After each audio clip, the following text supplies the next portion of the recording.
And we're in. Hello, hello, welcome. It is Sunday. It is Some Other Heroes Day. We're back. Big apologies for last week. Half the cast were down with a rotten cold, which has taken us most of the week to shake. But we're back. We're better, mostly. Feeling much more human. So thank you for your patience, everybody, last week. We have to do that every once in a while. I'd much rather people take care of themselves than put them through the ringer. We are... Also, trust me, the way Chris was sounding last Sunday, you did not want him running. Yeah, my narration would not have been fun. Sentences punctuated with would not be pleasant. Would have been like being narrated by a gelatinous cube. I was going to say, that's the only character you're allowed to voice if you're ill.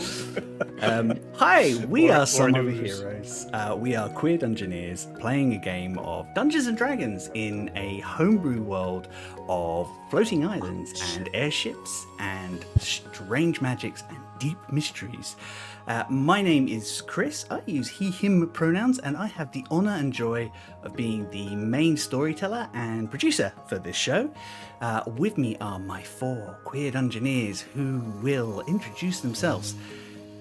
And I'm going to start with Charlie today. In what? Hello, I'm Charlie. I use she, her pronouns. And today I am playing... What vibe could we go with today?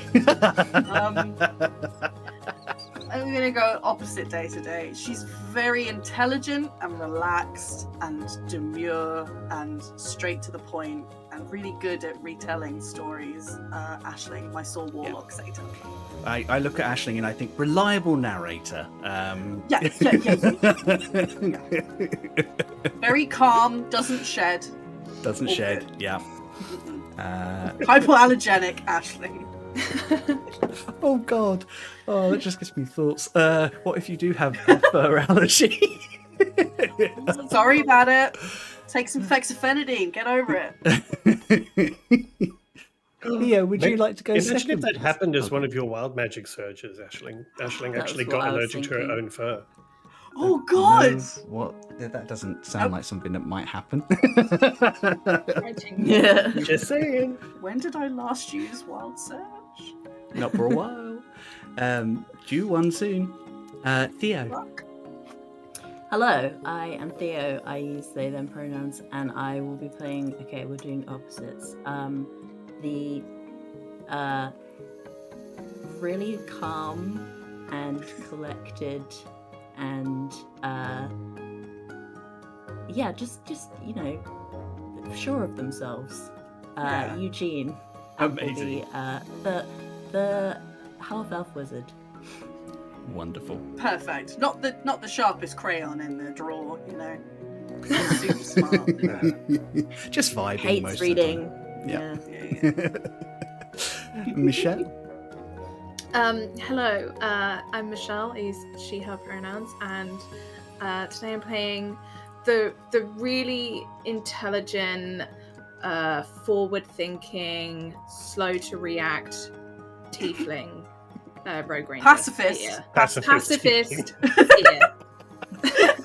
Only owns one knife. Only Just one knife. One blunt knife. You only need butter one knife, knife. yeah. Why would you need more than one knife? Well, I can Exactly. feel One of those Skia's Swiss Army rage. ones. Oh, Not everything on it. You only need one. And last but not least, Wayne. Hi, I'm Wayne. My pronouns are he, him, and I shall be playing the quiet and serious and wallflower-like Dragonborn Rock. So perfect. shy. So shy, Rock. Shy, retiring. He's just a shy little guy. Right? Dear, Perfect. amazing. Brilliant. I think that those are the best character introductions you've ever done. It's true. And to anyone new here, good luck. Just Big flip and thank- reverse everything we said, then you Yeah, can. absolutely. Yeah, it just Uno reverse. thank you very much for the people subscribing. We really do appreciate it. It really does help us out. Just keeps us managing to find great music and add extra bits and pieces to keep the stream looking very pretty. And us to have fun making these stories for you. Really do appreciate all of you. Thank you very much. Before we jump into the episode proper, I have the regular weekly little bit of admin and shout-outs. Today, I would like to start out shouting out our wonderful mods. We have 2 wonderful people in the chat who are there to just keep the place safe, clean and tidy, and free of bots and turfs and Tories and anybody who has issue with any other human being based on who they were born as. You can find Bespectacled Man and Hedgehawk. If we miss anything in chat, we do keep an eye on ourselves, but if we miss anything and it's not been picked up, just quietly whisper to those guys. They will sort it out for us. They are amazing, wonderful, kind people, but they carry huge banhammers, and they are well prompted to use them. We love them for that. Guess we're going sorry, I'm a little all over the place still, as you might have guessed. Next, I'd like to talk about some of our friends out on the internet, and I would like to start this week with Dice and a Slice. Dice and a Slice is the only D&D podcast powered by baked goods. Join Josh, Alicia, Jazz and Tom as they carry on their piratical themed nautical adventures through a strange world that may be the last one in their multiverse. You can catch their adventures fortnightly on anywhere you find your podcasts, and we do really recommend them. They're lovely people and they're telling a great story over there. Second shout out, Hedge is here, so Misadventurers League are here. Misadventurers League are a European and UK based TTRPG stream doing a variety of short campaigns focusing on different stories with friendly, open and welcoming space. We love those guys over there. Presently they are running Teens in Space, which I think is wrapping up soon, but I'm not entirely certain, and Kids on Brooms. 2 teenage stories, one set in deep science fiction and one magic school shenanigans done right, which we're really pleased with. Imagine if there was a crossover. Oh no, don't, oh no. I think they use the same core system, so that's actually quite possible. Do it. We'd also like to shout out the amazing Forest of Law. Dal and Lane often get up to support us, so we'd like shouting them out. They operate at the other end of the day. They are a bunch of queer dungeoneers telling wonderful TTRPG stories based in Australia. They are incredibly warm, welcoming, and we love sharing this space with them. So go and check them out if you are not doing so already. Our last shout out is to Starfall Pod, headed up by our wonderful friend Rooney Runes. The Starfall story is an amazing fairy tale told in podcast format. They are doing an amazing job out there, but they need some funds to help with their second season. So they are kickstarting, well, I say fundraising for paying their cast and paying their staff, and just kind of getting a little cash behind them. It takes love and money to kind of do these things. Go and join in. You will not regret backing them. It's beautiful written stuff, beautifully produced, wonderfully with casted. Beautiful artwork. And if you do it now under over certain tiers, you will get 2 tarot cards drawn by me of 2 of the main cast characters. It's really worth checking out. They're beautiful. I love doing them with jumping around with Rooney and coming up with ideas for them. It was a lot of fun to do so. So yeah, please pop along, check them out, and give them the support in any way you can. And if you can't afford to support them financially, share. It always helps. Just get their message out as far as you can. Coded characters. Yep. You like Sun and Moon coded characters? They've got Sun and Moon coded characters. Oh, for you. we love that shit. We love that shit. It's true. Amazing. I think that's everything. I think I've covered everything. I have one I wanted to please give out. Well, I wanted to thank everybody and ask if you have not followed us on YouTube. If you would go and just give us a little subscribe or follow on YouTube, that would be most appreciated. We are kind of planning slowly and manageably, because we all have a lot of workload, but we are trying to plan some YouTube exclusives that we're going to be doing this year, and a couple of other things, and so we'd like to do a bit more over on the tube. So if you would like to see more of that and see some interesting stuff from us, please do go and give us a follow on YouTube, and we really appreciate those of you who watch us on YouTube. It means a lot to us that you take the time to do so. So thank you, and yeah, that's it. Okay, bye now. Yeah, a big shout out to everybody who catches up on the VODs and who follows us on YouTube as well. Really do appreciate we'd see you there. We know you don't interact with us directly as much, but we really appreciate the time you spend with us as well. So Bunch of babes. So with that, I guess all that's left for me to do is drop the titles.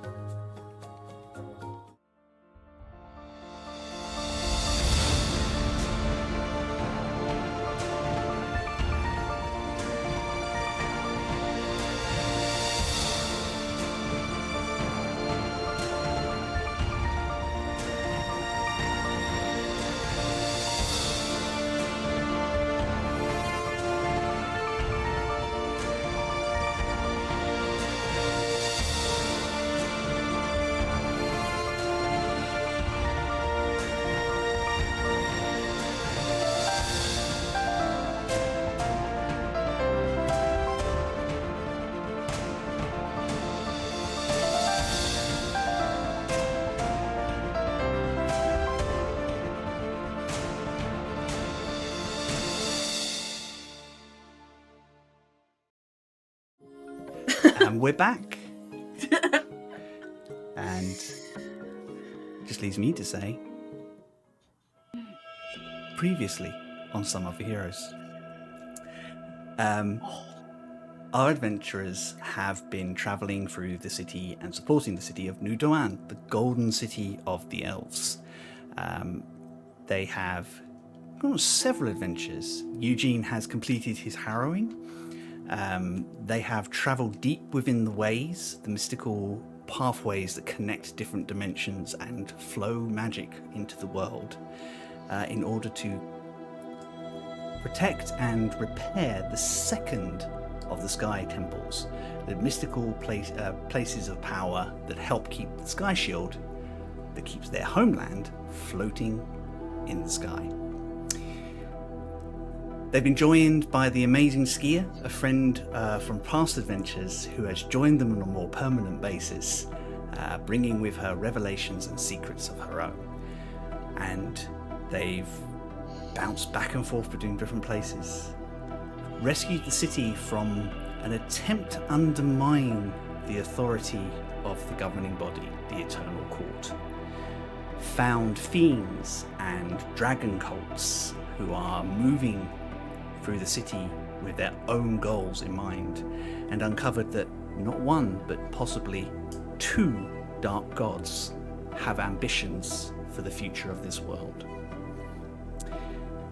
They've made friends, they've made allies, they've rescued Eugene's aunt from peril, and right now they're in a position where they can finally, for the first time in a little while, take a proper breath and make some decisions about where they need to go next. So where we left you last time, you had just retired for the evening. You kind of had decompressed a little bit, done some exercise, made Eugene punch some things to get some of the rage out, done some research to try and figure out who this new named enemy, the Dragon King, is. I think we'll probably join you later in the evening at a point where you've all settled down a little bit. True to her word, your aunt has completely crashed out. Stone does appear a couple of times to take her food and water, but you get the impression that she's probably not going to surface again until tomorrow. She desperately needs a proper rest. Your grandpa sends a message saying that he and Toletta are currently holed up with the Eternal Court, making plans to take advantage of this sudden push that you've given them and regain some control of the city. So you have the estate mostly to yourselves for a bit.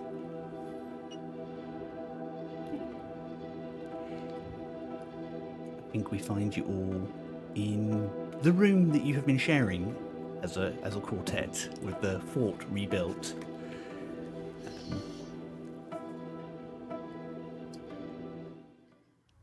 And yes, probably a few platters of cheese and wine and the like around, and a chance to finally reflect on everything that's happened.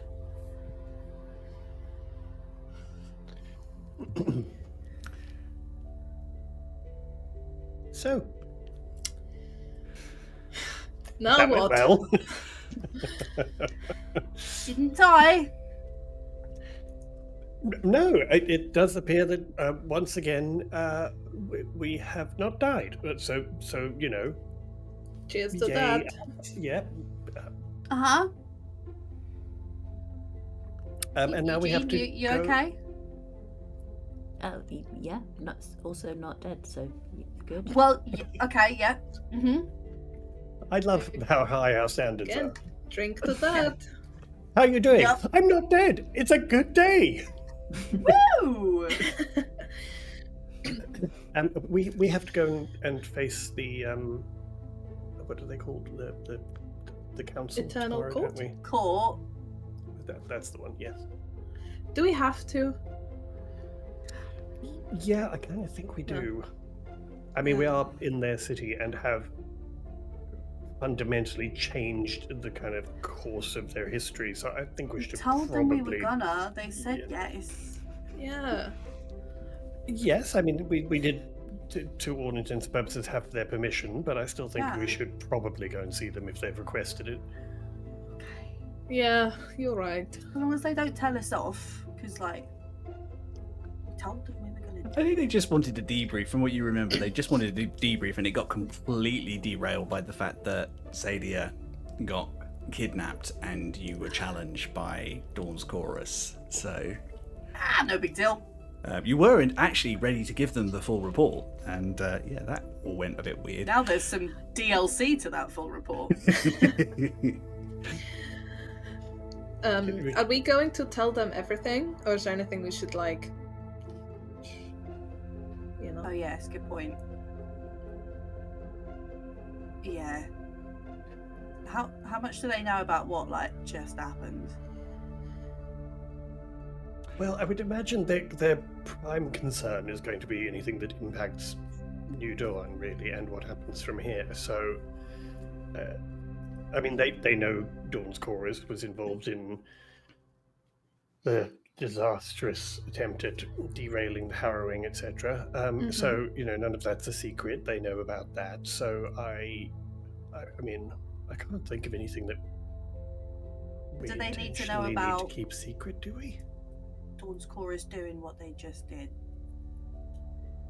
I mean, Somadir and Bastian went down with you to help rescue Sadia, and they were present when you and Sadia were talking through most of what went down. So I think they're very aware of what was going on. Okay, good. Yeah, all of that stuff I think is fine. Okay. Yeah.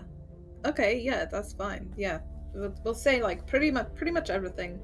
I would suggest maybe we, unless directly asked, if we can avoid it, I would probably not want to share too much about what's happening in the Empire. Agree. Thank goodness you said that. Yes. I don't really.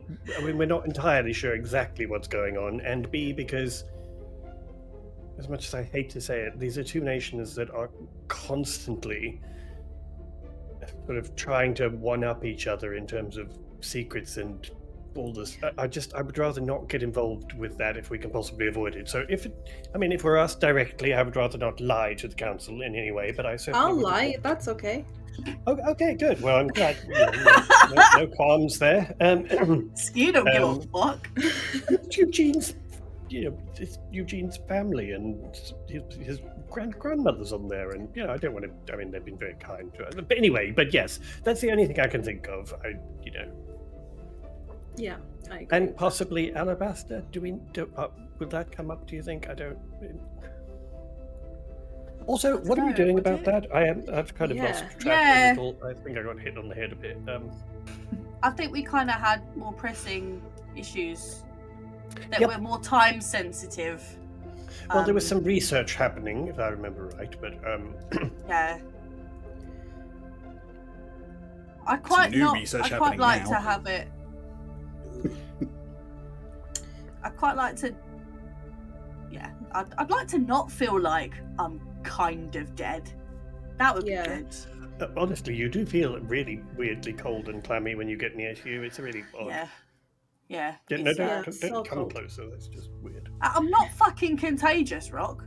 No, but it feels really weird against my scales. It's just. Yeah. All right, Ashley's gonna go after him. Ah! Oh Yeah, we should definitely deal with that though and find out. yeah. Because he said something about danger. We don't know if he's in danger, if you're in danger, or there's a secret third danger. Oh, Fuck's good. sake. Well, I hadn't thought of that. That's great. Oh, good. You're welcome. Also, I realise this might be a kind of a bigger conversation, but maybe I don't really know how the whole warlock thing works. But Eugene, do you know any? How do we put him back? I mean, it's not like we could. No, I don't think that's going to work, actually. But I Just push really hard. I'll just like headbutt him. No, seriously though. Oh, you are serious. Okay, no, that won't work. Does anyone have any idea on how, or what exactly we do, even if we find him? Well, I'm not sure exactly. I don't really have experience specifically. I don't think many people do. It's kind of an unorthodox situation. But when we were in the realm of dust and shadows, and Alabaster was, not in Ashling's head when we came back from there, they just sort of. So maybe that will happen. That's true. So then, I guess we need to go where he is, I suppose. Yeah, because I reckon he'll know, right? He'll know better than we do. He's the one who did it in the fucking first place. Either we have to go there, or we have to figure out a way to bring him here. I'm not too sure what would be easier. But do we It's not fully know exactly where he is? easy to. Well, we know he's in the realm of dust and shadows somewhere. He's quite big though. That's the problem. Yeah, it is, but I don't know what else we can do. I mean, we could try some kind of spell to locate him, I guess. I'm not sure. But we'd I have to can get there locate first. creature, but we'd still have to be on the same Yeah, we'd have to plane get at there. least. And it's Okay. not exactly easy to enter the ways. We'd have to find somewhere that we could enter, which other than the portals at the temples, it's not really something that exists to like regularly these days. Okay. Could we maybe then focus on getting to the next temple? Because then that kind of solves 2 problems, doesn't it? Because we need to find them anyway.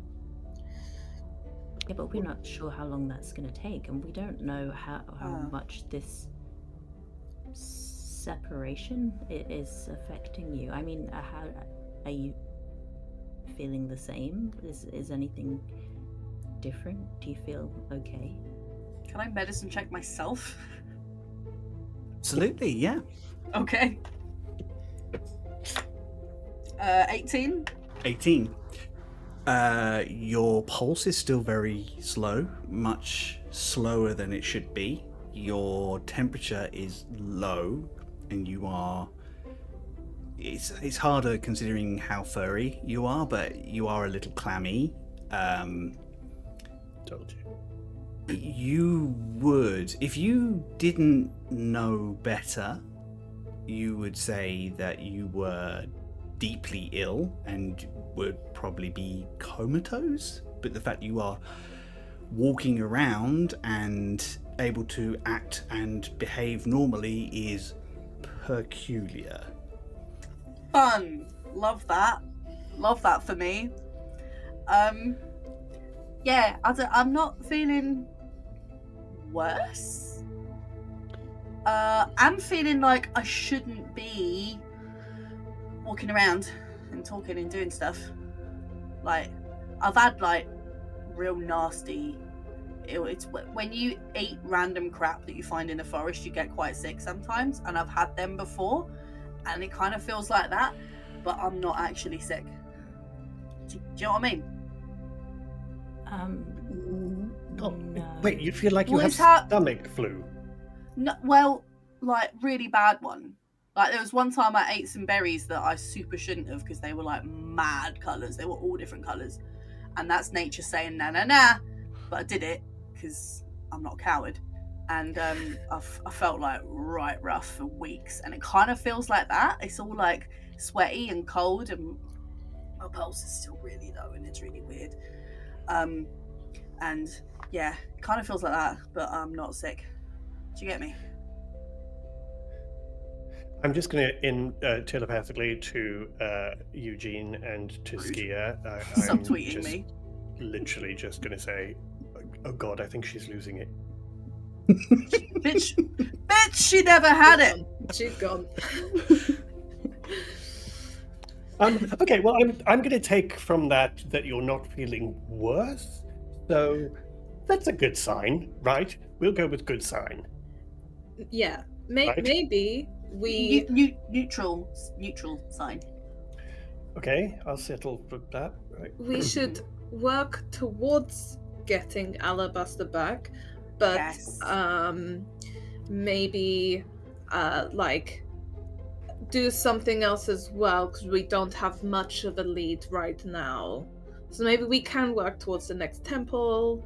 Don't you, Rock? Don't you have to go to Cloud's Cairn? Yeah, I mean, obviously, I want us to do what's best for everything, but I have to go to Cloud's Cairn and to my sister and find out what's going on in the Empire. What happened with Skia and the throne, and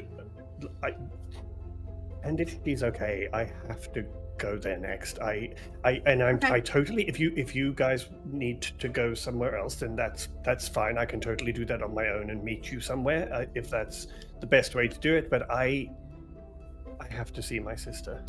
I appreciate you being like, hey, I'll do it on my own. But how many times do you have to nearly be killed before you realize you should not go anywhere on your own? I'm going to meet my sister in Cloud's Cairn. I'm literally going to just go and have a meeting, and then I can meet you. I'm not going to attack anything or. Of course What not. if but I don't people want like this to you. be like a pile on Rock moment, but we literally Oh no! Please were feel free. just Add on. Come on. going out for tea the last time you got stabbed. So I do agree with Skia on this one that maybe we should err on the side of caution. Okay. Yes, that's. I Also- can't argue with that. But you can't constantly babysit me in case some nutcase puts a knife. So if it happens, it happens. We have to do what's makes not sense. babysitting you, Rock, you dickhead. We're trying to make sure you're not getting stabbed again. Yeah. Oh, look, you've Also- barely got a pulse. What good are you going to be? Hey, I make the saddest looking little spark in my hand. I can do that. Oh, bravo. Uh, Anyway, I'm just saying that is where I need to go next, and we can work out the logistics once we've had maybe a night's sleep and... Eugene, would you like to make me a basic intelligence check? How oh dare shit. you. Basic. A basic Just a standard intelligence. Though. I got a natural 20. A natural 20. There we go. 20. What is that? There you go. Yeah, What? that is... Klauskern is probably a very good place. Yeah, in terms of, because you're like, as you probably have already worked out, and Eugene definitely knows, you have a body of very intelligent, very powerful mages who are working with you on the larger problem, who are trustworthy. In addition, you know of at least 2 clerics in Klauskern who know enough about the 13th seat to be able to offer some insight if they need to as well. Also, from a safety point of view, isn't Rebecca like a demigod? No big deal. No big deal. I always forget that. Anyway, but yes, I agree. We have multiple things that we need to do, and I do feel like the alabaster thing is somewhat of a priority. Yeah, it'd be Just good. because we don't Yeah. really know. I mean, we don't know how it's going to affect you, but we also don't really know what has happened. Is this a temporary thing? Is it because of that wish? Is it? I mean, we don't know really, do we? Fucking better be. What if I wake up dead? Say that Well, again slowly. Well, I don't think you would. Say it again slowly. What if I I don't wake think up that's- dead? I don't think you can wake up if you're dead. Eugene says it can't happen, so it's fine. Hey! Hey! Sure, fine. Yes, and it seems like Cloudskern is the smartest place to go next. I mean, we can check in with the research team. We could talk to Rebecca. Well, we also the clues we have about the next temples. The Albatross is sort of in that direction, right? Albatross is actually in the...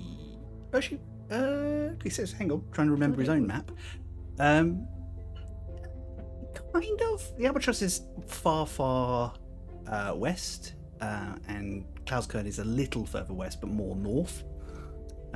But it doesn't matter. There are better links to the Albatross than there are from Klauskern than there are to New Doan. Okay. There are better links from somewhere else that isn't a floating city that nobody knew could actually be anywhere for any period of time until about a couple of days ago when we screwed it up. It's fine. Oops. Okay, well, you know, that's the start of a plan, and yes, the research team, they may have an update on things. And have you told your uncle what's happened with Aisling? I don't think any of them know yet, do they? No, not I've yet. kind of lost track of who we've actually seen, but Not talked to the research party, and you've not talked to your ship for quite some time as well. You guys have a ship? Oh yeah! Add to the list. But no, the ship's flex. off making money, surely. I mean, that's what they do, right? But your uncle might have. I mean, he's been around. He's very wise, and he may know something about Aisling's condition, or maybe. Someone's bound to know more warlocky stuff there, right? Sadia did say Yes. she had a friend Didn't- who might be yeah. able to help as well. Oh, yeah, that's right. Yeah, my Okay. aunt said that there I can't remember their name. They were at the harrowing. Their patron is the Bear King. No, someone new. She said somebody, but you were right about the Bear King. They're a patron. Their patron is the Bear King, but it's somebody different. Sorry. Who's this? I might have misremembered. So who was the person again that? I don't think she recommended? gave you a name. Didn't give us a name. No. Are they in New Doan? Okay. Well, I assumed so. Would it be before we go to Cloud's Cone? Do we have time to go and talk to them before we go? Well, if they're in New Doan, I guess that would make sense. Yeah. And we've got to go do this debrief tomorrow, so maybe do it We tomorrow. could swing by. Yeah. We could go talk to Bear King and he could tell us. Plus, I like hanging out with that guy anyway. So Yeah, he's fun. is that okay, Rock? That's not gonna. But yeah, we've still got to be here tomorrow for the Okay. debrief Inquisition, so... Yeah. So do that Okay. tomorrow. And then head to Cloud's Cairn Yeah. tomorrow evening, maybe? Yeah. Yeah, if that works out. Or we could stay and have a party with the Bear King and then go. We could just a little one. Just Just a a little real one. little one. Just a go little for one. an We'll be hour. back by 11. We'll be back by I 11. mean, if An it's early very, one. if it's Yeah. very late tomorrow, there's no point in traveling at night, and we have to get hold of the ship, and they got to get here, and so I mean, we could maybe drop past for a small... Yeah. Oh yeah. Do we need to contact our ship Mm. and get him here? Okay. Yeah, Do yeah, we no, we not need do to that? do that. Okay, I can do that. Yeah. If that's alright, because I don't know how long it's gonna take them. Okay. And we really need to give Skier the tour because it's well cool. It's so cool. It's so cool. Yeah. It's well pretty and there's glowy stuff everywhere and our crew are nuts and it's really good. Oh, no, they Sick. really are. Okay. Yeah. Nuts Yeah. in like a fun way or in like a... Yes. A little bit of column A, a little bit of column B, maybe, Uh-huh. perhaps. Hell yeah. Okay. Great. Yes. Anyway, but yes. Well, I'll send a note to the crew then. I will send one of my mailbirds, Chris, and I'm going to send a note to the ship crew, cabin, whatever, and just say hi. We're heading to Cloud's Cairn. Could you pick us up sometime after tomorrow afternoon? Mum, come pick me up. I'm scared. Hi, Raider people. Hello, Hi, radio Raiders. people. Thank you so much for coming. I Hello. spotted a banana. If Thanks, you are Top not, Banana.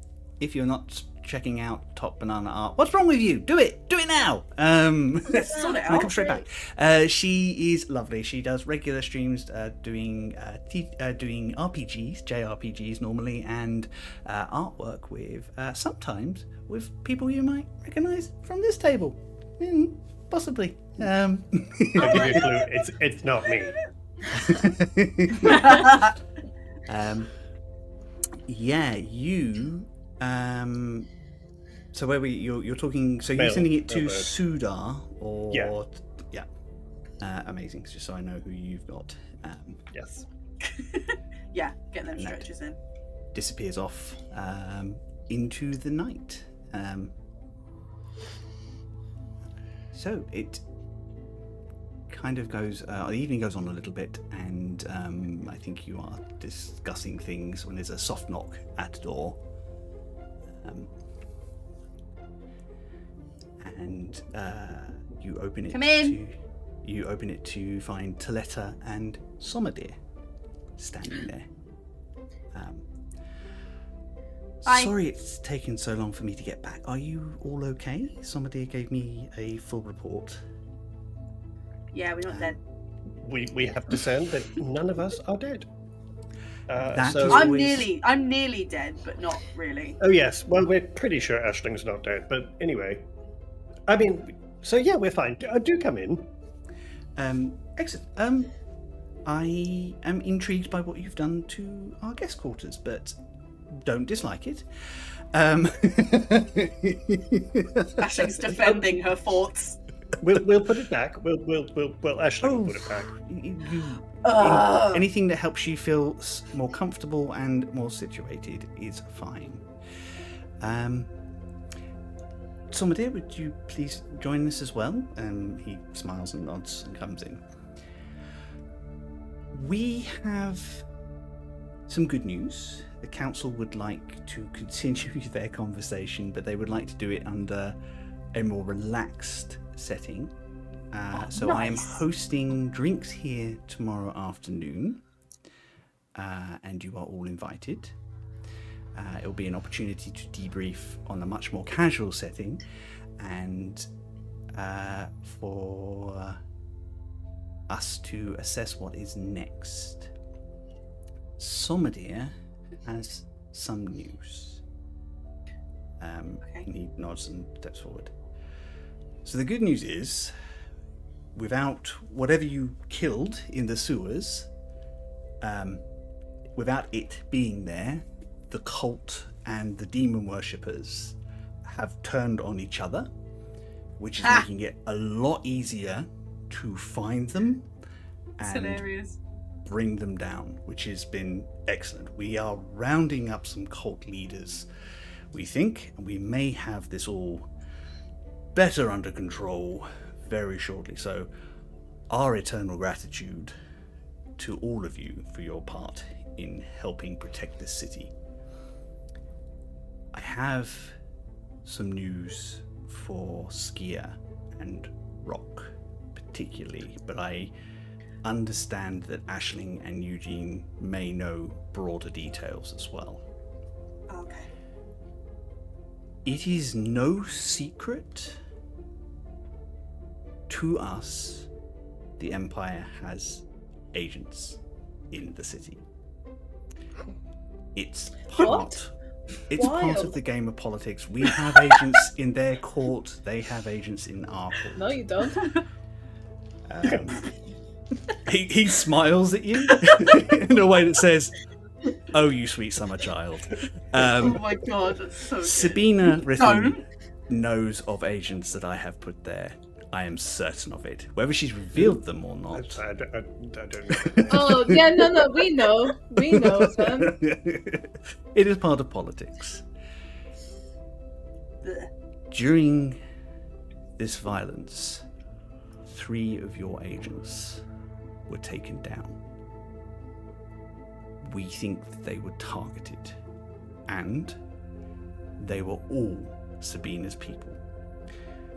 I am putting together a portfolio of details, which I will send to her directly as a courtesy and to help with any investigation she wishes to partake in.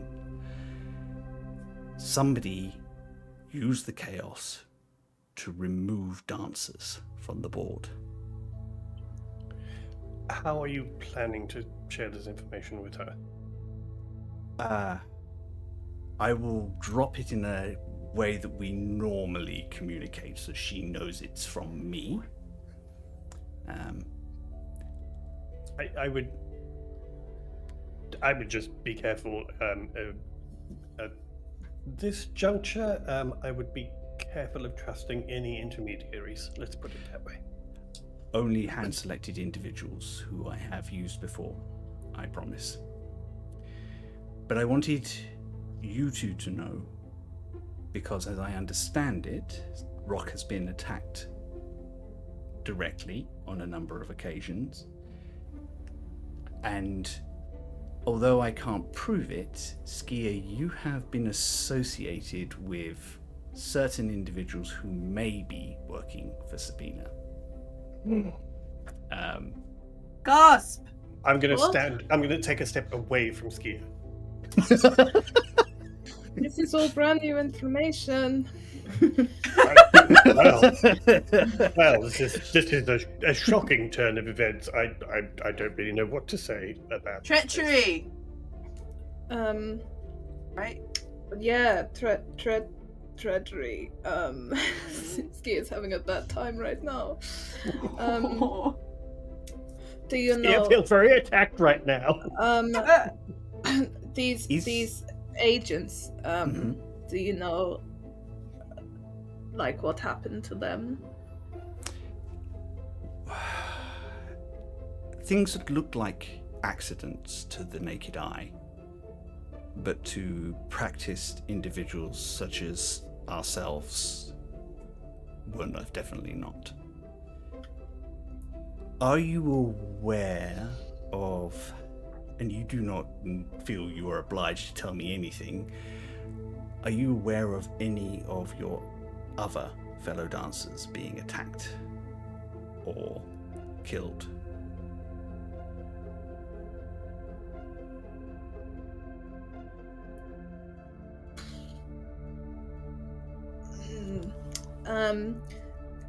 Chris. Yes. Michelle speaking. I do know, right? Like, people are dancers are being killed in the Empire. Dancers have been killed in the Empire. Agents have been killed outside the Empire as well. Someone is targeting dancers. I'm just gonna, before I think she wants to say anything, I think she wants to do an insight check on Summerdeer. She's trying to decide, like, Smart. if I can. Okay. Can I assist in that in any way?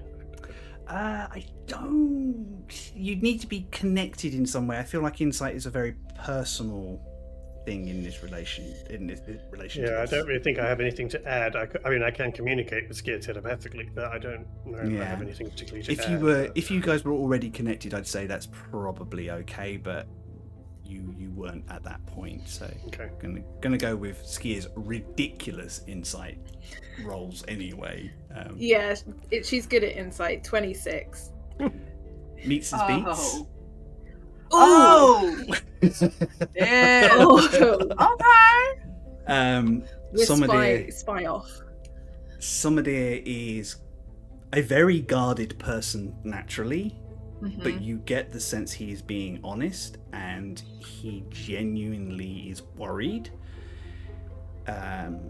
You would then probably guess that if it were Sabina or Estri or someone like that, someone who's higher up than you, the reason they would be worried is this sort of balance means a shift of power. And a shift of power means new politics to kind of deal with, and new players who you don't know how to trust or what to do with.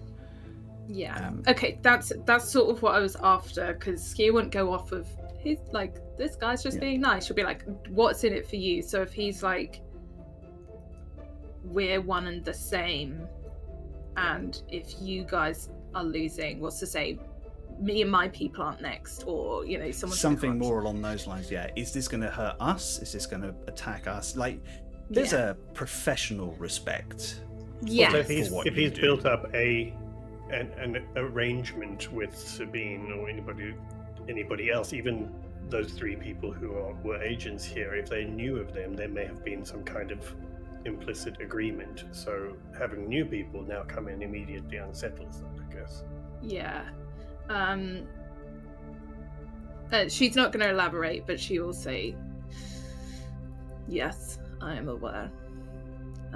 Inside the Empire and out, we are not safe. They are not safe. Good save. I wonder if you could do us a favor also.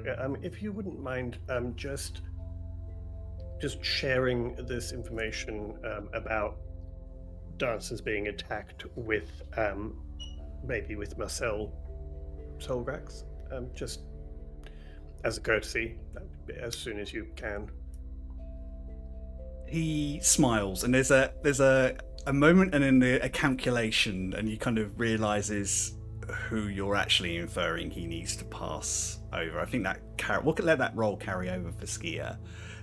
It's like that whole sort of, it's not Marcel Solrax that he needs to pass it to. There's somebody that Marcel knows that needs to know it though, so he's aware, and I think he nods. I'm going to give him a completely blank look at his note. Like, I have no idea what the fuck he's noting here. Yeah. I'll make sure Marcel knows what he needs to know. Thank you. With that, I will leave you to rest. I will see you tomorrow at the drinks, and I look forward to more casual. One last Of course. question. Do you happen to know the names of the three people? I will. He kind of does a quick calculation. Yes. I mean, you don't have to give them to me now, but I would appreciate at some point just having those names. We use a quick rune, and 3 aliases are dropped into your mind, and I think That's fine. Yeah, I think even he's not 100% certain of their true names. Oh yeah, I wouldn't have expected him to know the real names, but it's just so that if we have any contact with Sabine, or if Skia knows the aliases, that we at least have something that we can take back to their families or whoever, that I can at least know or try and find out who these people were. So it's Dottie Calrin. It's a great name. Yeah. Amelia, who didn't go by a second name, and Suna Ferrin. Okay. Cool. Thank you. And he also provides you with what they were doing. So Dottie was working as a barmaid.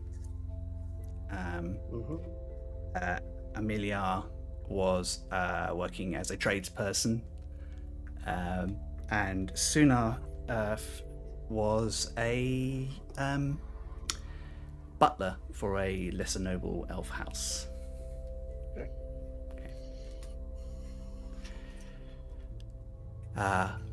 With that, I shall let you rest. I'm sorry to bring bad news to you, but I know that there is a lot going on.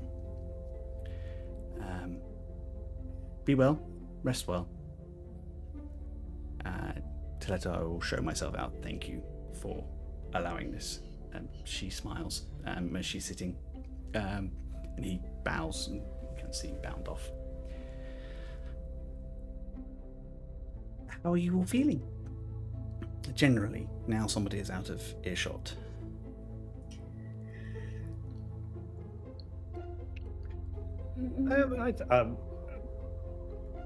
I'm not really sure, to be honest. I think we're all a little tired. But you know, we're still here, mostly. I think Ski is like not really talking and just goes and sits down, and I feel like she's been keeping a tally somewhere on her, like maybe it's like on the bottom of her boot. She just like brings out a little knife and just marks another 3. Oh God, that's sad. On the underside of her shoe. Can I see that? No, I don't feel like Ski is hiding that. She's not particularly hiding it, no. No.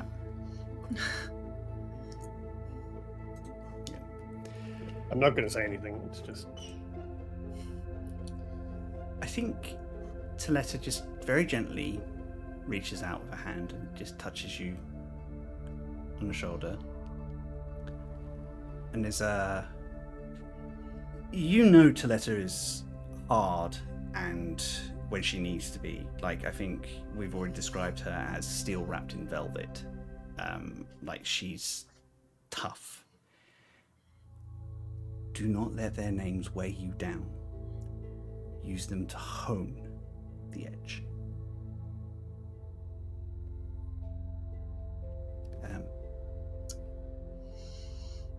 Yeah. Eugene, I have a question, and I know that your aunt is going to bring a friend in to help Aisling, but have we done any detect magic around Aisling to see if there's any variation in her magical field or anything? No. Would you combine your magic with mine to be able to see if we can do that? Yeah, sure. What do I need to do? Just stand still. Okay. I guess your magic's more summoning based, so I think actually it's quite compatible. Shall we create a magic circle and around Aisling, and we can use that to record what we find? Oh shit. Okay. I'll let you lead because this is your friend and you are more familiar with her nuances. I'm just going to telepathically say in Aisling's head, she's just going to hear Rock saying, "Whatever you do, don't move. If you flinch, you could end up anywhere." Fuck. Okay. Ashley's trying so hard to stay still, she's vibrating a bit. Actually, relax. You're not going to... Eugene's making the circle like very big to allow for like. You need to cast a wide net for this idiot. Just in case. Smart. Oh, it's So pretty. you and your grandmother put together this. It's the first time you've done magic with your grandmother. Aw. And you can see her. She's an abjuration specialist, and you can see a lot of the connectivity. She draws power from elsewhere, much the same way that you do.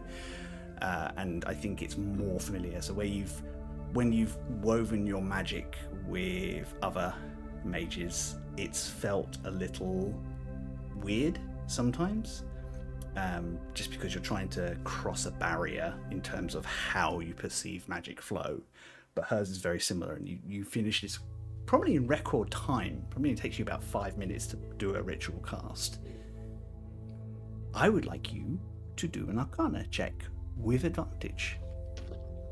This should be a scary number.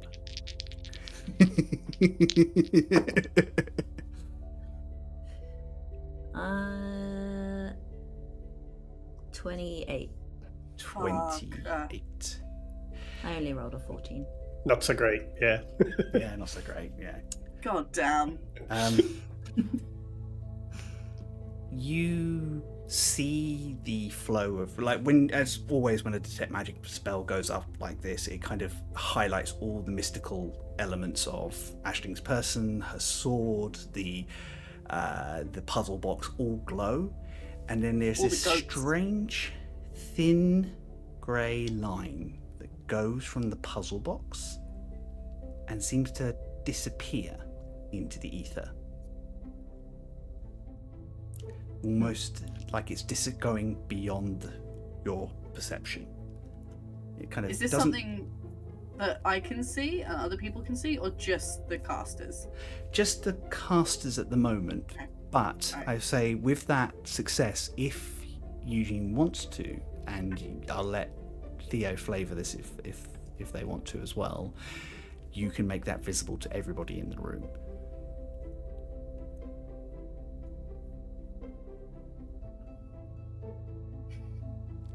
I don't think he would though. All right, then you keep your secrets. Nice. I don't think he would because he doesn't want he doesn't want Aisling to freak out, and he's also Wise. Yeah. very conscious in the last since Alabaster's gone missing, of the stuff that Thronesblade was telling him about, like how their life force is intertwined and like one can't exist without the other, kind of thing. And like he's the only one that in the room that knows that at this point. So I don't think he would want. I think that makes perfect sense to me. What you do see as you're watching, and this is a coincidence thing, you see a pulse of golden light appear at the edge of that frame and flow down into the box and then through Aisling. Is that my life support cable?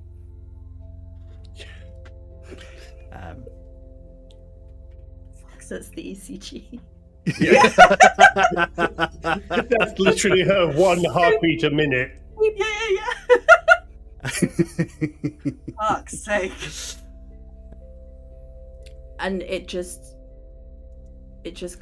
happens once. It's not like It's just once. It almost looks like and then for a second after that, you almost swear that Aisling is a colour comes back into her cheeks a little bit more, and she temporarily looks Alive. more alive.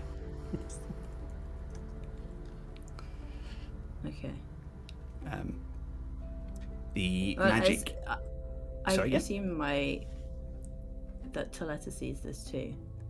Yes, I think there is a knowing look. What She's is- standing behind Aisling at the time, and there is a knowing look to you. Okay. Can I insight check that look? Like, what does that mean? Can I also insight check both their looks? Because I'm standing there like, what? Roll an insight Well, check. she's behind you, so you can't. Yeah, see that's her, why but you I'm can see looking me. like, fucky what? Okay. Rock's just going to stand in the corner with Skia pointing at Aisling and just going, What? In which case, With a shake Aisling of the gets head. disadvantage because she's distracted by Rock. Oh, Rock! Same number, doesn't matter. 17. Doesn't matter. 17, yeah. I rolled a 19. Yeah, so you don't read anything particularly in Eugene. Eugene, you don't really need to roll for your grandmother. I think she's trying to imply, question whether you saw that too. Oh, okay.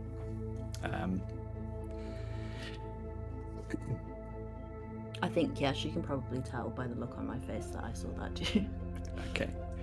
I think the only person who doesn't quite pick up on it is Aisling, because Aisling is sitting there feeling very uncomfortable at the moment, very center of attention, and then Rock is adding to the drama. It's just kind of Rock? throwing her out. Am I a little the bit. drama?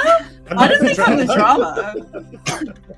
drama. You would notice this is necromantic in nature, the magic coming back, but it's the sort of necromancy that is curative as opposed to raising the dead or creating zombies. Yeah, necro means alive. And sorry, well. the golden light came from the box, or it came from the That place thread. where the thread goes? Yeah, back to. through the box, and then the box fed it into Aisling Okay. like an anchor.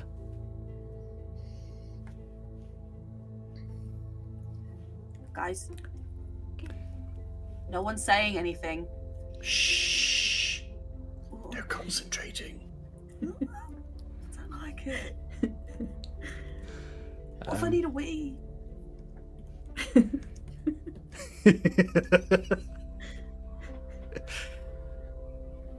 Well, the good news is you are fine. Whatever has been done to you is balanced. I can sense no decay in your existing power levels. What about body? I don't want to be decaying in the body either.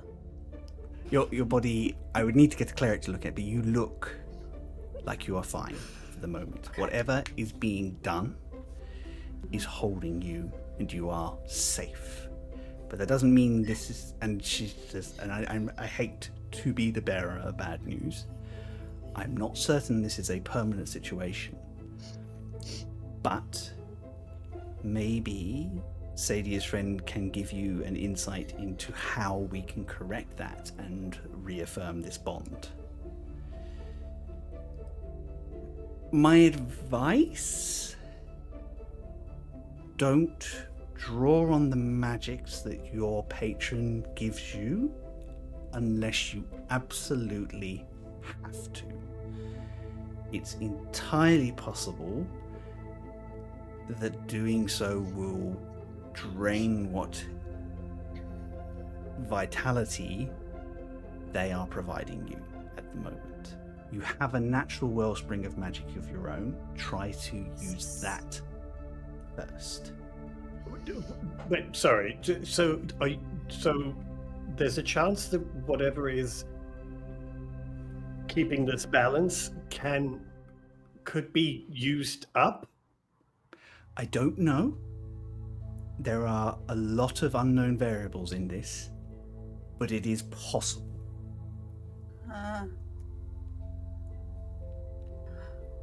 Okay. So I just can't blast. That's fine. I never used it anyway. Look, we're going to a drinks party tomorrow afternoon. You're not going to be blasting in there anyway, so don't be Maybe dramatic. I wanted to.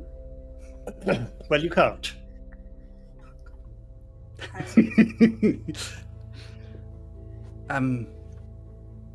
Just use your natural magics first. Okay? Yeah. The more you draw on that resource, the more likely it is that it will disrupt whatever is being done. As far as I can see. Okay. Eugene, Thank you. Is there anything you saw that I did not? I don't think so. And I trust Eugene's perspective on this very much. So, Yeah, me too. Would you like something to help you sleep?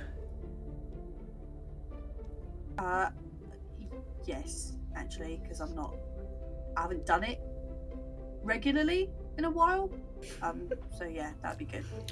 We could do that the slumber party thing, and then you can actually fall asleep with the rest of us, because it is. I mean, I wasn't going to say anything, but it's a little creepy when we all doze off and you're just sitting there staring at us. It is a little unnerving to I be don't honest. stare for long. Ugh. Well, no, but when you're falling asleep and you know that half between waking sleep thing, and you look up and there you are staring blankly into space, it is a little unnerving. So yes, take the sleep thing. Okay. Yeah, please. Thank you, please. Yes. I will prepare a herbal tea that should help you. Oh, yeah. Nice. Do you have anything strong? Hey. Rock, you know exactly where all our wine stashes are. You can help yourself as you always do. Oh no, I meant for Ashling. I'm fine. I've got a bottle. There's a bottle. Never mind. Modest selection of breakfast wines. Yes, I only. Sorry, my printer just decided to turn on for some reason. I'm afraid Ghost I in the only have. machine. Yeah, I only have. It's Alabaster letting us know that it's all okay. Oh, thanks, babe. Thanks. See what it's printing. If it's printed out, this is her last day. Help! Well, now I'm really wishing I'd sent something to print from here. That would have been hilarious. Anyway, when she's finished, I want to message Eugene, but only once this exchange is over. Yeah. I'm going to go get some. I'm going to check on my daughter, and then I'm going to get some rest. I will see you all tomorrow morning. Try exercises, breathing exercise, anything you need to keep yourself calm. Actually, I know this is disconcerting and worrying, but you still need to try and keep some rest. The tea will help, but Okay. And your friends are here, and they are not going to let anything happen to you. Okay. Yeah. Okay. Yes. Yeah. And she uncharacteristically just grabs you for a little hug. Ooh. It's quite nice. Give her a little hug back. And just kind of the most motherly you've seen this woman. Like you know, there's a deep affection for her family, definitely, but you've always kind of got the impression that Aramis was the parental one. And she just kind of steps back and just brushes a little hair out of your face and goes, "You have everything to be proud of as well." Thank you. She goes, right, my lovely guests. Make sure you rest. And she just smiles and just reaches out for Eugene for a quick hug. Includes you. No researching till 4 in the morning. 3 in the morning it is. Definitely what I was thinking.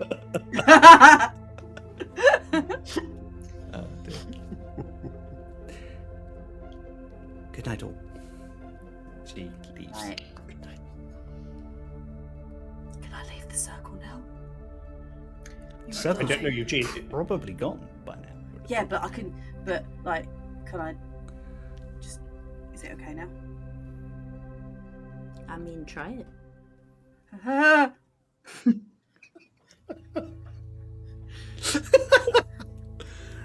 She'll put like one hoof. Oh, not that! slightly No, out. not there! Not. Okay, No, where? I'm joking. It's Eugene, fine. Eugene. Well, I do appreciate your humour. We're supposed to be keeping her calm. Oh right, yeah. That's. Hey! Sorry, it was What? just. She'll go and plop down in the fort. As soon as she does go and plop down in the fort, Eugene, Rock is in your head. You're just going to hear from Rock. What do we do? How can we help her?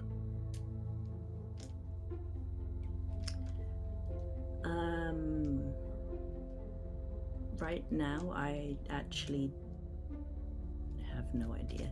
I think what my grandmother said is true. We just need to keep her calm.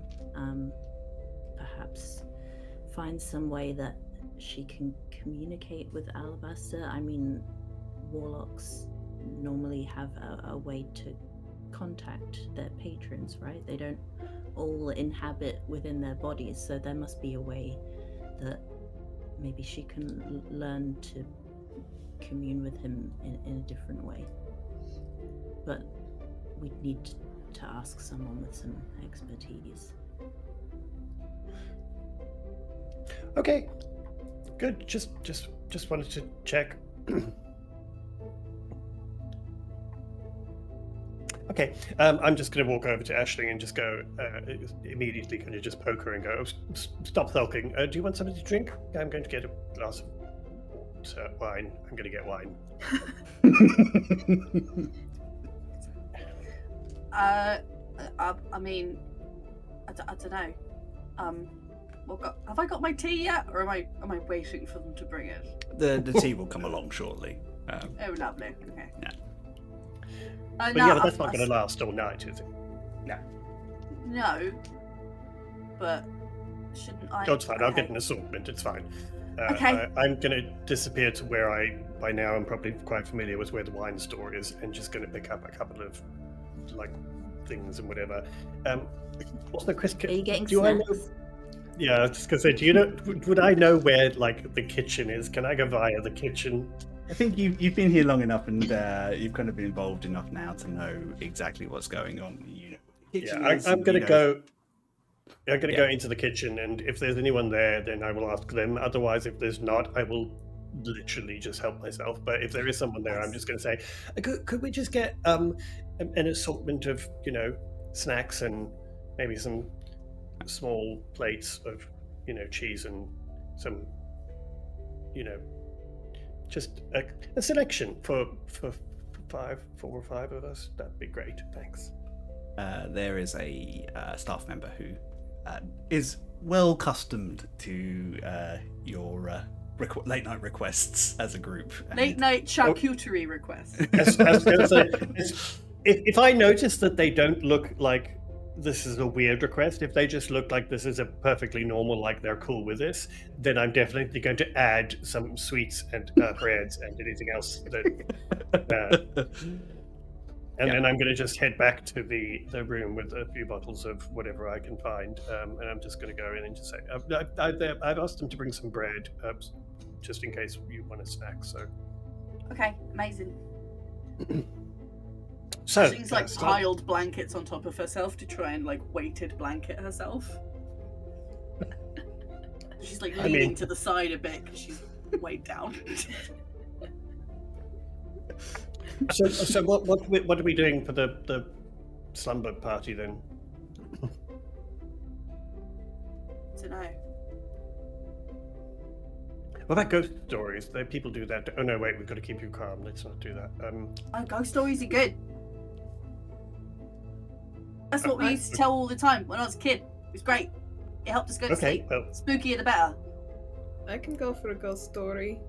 Yeah. okay, good. Well, let's wait for the snacks to arrive because. Well, let's get the lighting right. First of all, Ashley's going to fart about and try and make the lighting as ominous as possible. Yeah, there's a lot of draping pillowcases over things and ever lanterns being pushed. Yep. into I'm pretty far sure she's corners. got some spells of some kind. She can. Oh wait, no, she can't do that because she'll fucking die. So never mind. Wait, I got you. And I will cast like darkness somewhere in the room, or like so it's just a thin layer of darkness. Nice. To just bring everything down. Also, once the bread and stuff has been brought in, do you mind if I kind of like lock us in? Not like I want to set an alarm on the room and maybe a snare. Is that okay? Snare? Yeah. Oh. Okay, cool. I mean, as long as it's not, when they sort of accidentally come in tomorrow morning to wake us or something, that someone ends up, We'll cut them down. It'll be fine. I'm not sure. I'm not sure Eugene's grandparents would appreciate that. I just like the alarm. Sure, I'm not sure the snare is. But all right, I won't set the snare. I'm gonna set. Yeah. Oh. Is this the snare spell or The snare spell, yeah. Amazing. So And that's basically, Ski wants to set alarm around the room we're in, and then I'm checking how many spell slots I've got. So that's one spell slot, and because they're not concentration, I think snare is not concentration either. So I was basically wondering if I could set one up in front of the door, and then like if there are windows, a couple like in front of windows as well. Skier's like kind of getting a bit paranoid because overcompensating a little. doesn't want to be the next one. well, she failed her last protection job, and all of her brethren are being killed. So she's just like, it's me or rock. So trying to be super protective. It does not actually require concentration. It does require that you have a minimum of 5 foot of rope. But I think you are fine. 25 foot of rope. Yeah. Too. Ski got rope for days. Yeah. But yeah, I let them know I'm setting an alarm so that there'll be a warning if someone else crosses that threshold. And I'm setting snares by the windows. I tell Eugene there's one by the door as well. Just it doesn't do anything harmful. It will just like pull them up. No. When Skier is doing that, if there is a chance to kind of just have a word with her alone, I think Rock would like to just kind of go over and help her or whatever, just to get a minute alone with Skier. And while he's doing that, it's just kind of very surreptitiously just going to say to her, "Are you okay? Hold this." Okay, got it. Yes. Wait, this looks like a snare. I thought we said there were no snares. No, it's. Okay, never mind. Did you know these? did you know these 3 people?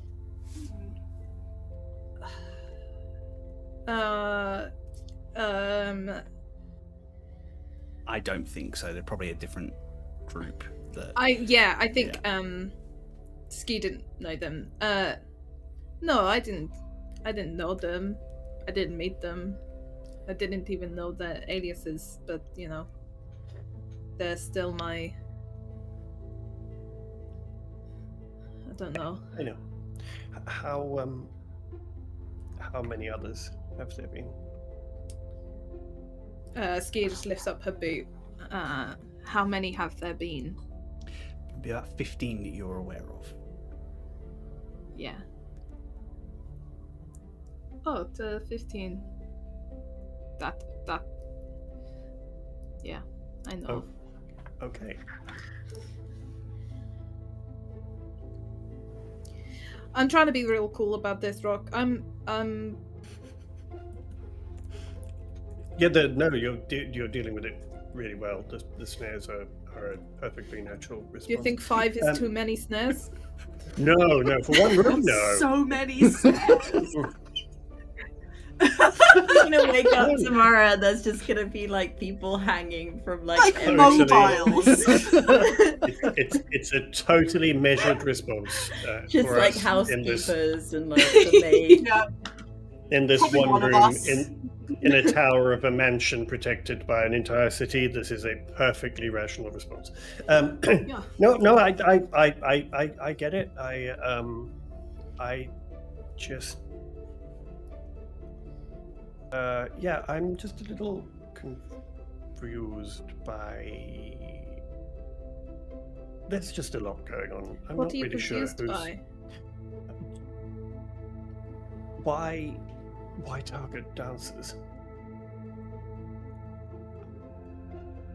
Yeah, I've been thinking that for a while. It could be a message to let us know that somebody knows who they are. But that seems like a lot of people to send one message. I'm just not sure how everything ties together anymore. And Well, I think this is my understanding of it, or at least why I think we're being targeted. Like I said before, that we didn't. It's not like we steered the Empire, but we at least had our hands on the reins. We had some sway. We could pull things back a little bit. If there are people trying to take over, and we would be the people that could stand in the way, and Well, the probably are standing in the way. Well, the dancers have always been somewhat independent of whoever's actually on the throne, and have been more concerned with general stability of the nation. So maybe that they would don't make want sense. stability anymore. From what they've been doing here as well, I don't think that's what they want to know. Anyway, I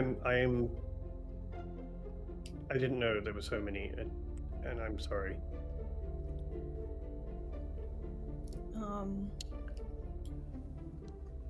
She just like puts like an awkward arm around Rock, like, it's okay, thanks. I think Rock is literally just going to look at her like, what do you... Okay, yeah, and I'm just going to pat her on the head and then just walk away. Wow. Fine. You tied the snare terribly. I thought you said it wasn't a snare. Anyway, It's I'm not a going to snare. go. I'm going to go and use minor illusion to make things look spooky and stuff for Aisling. Yes. Brilliant. While Skia and Rock are having that conversation, what are Eugene and Aisling up to?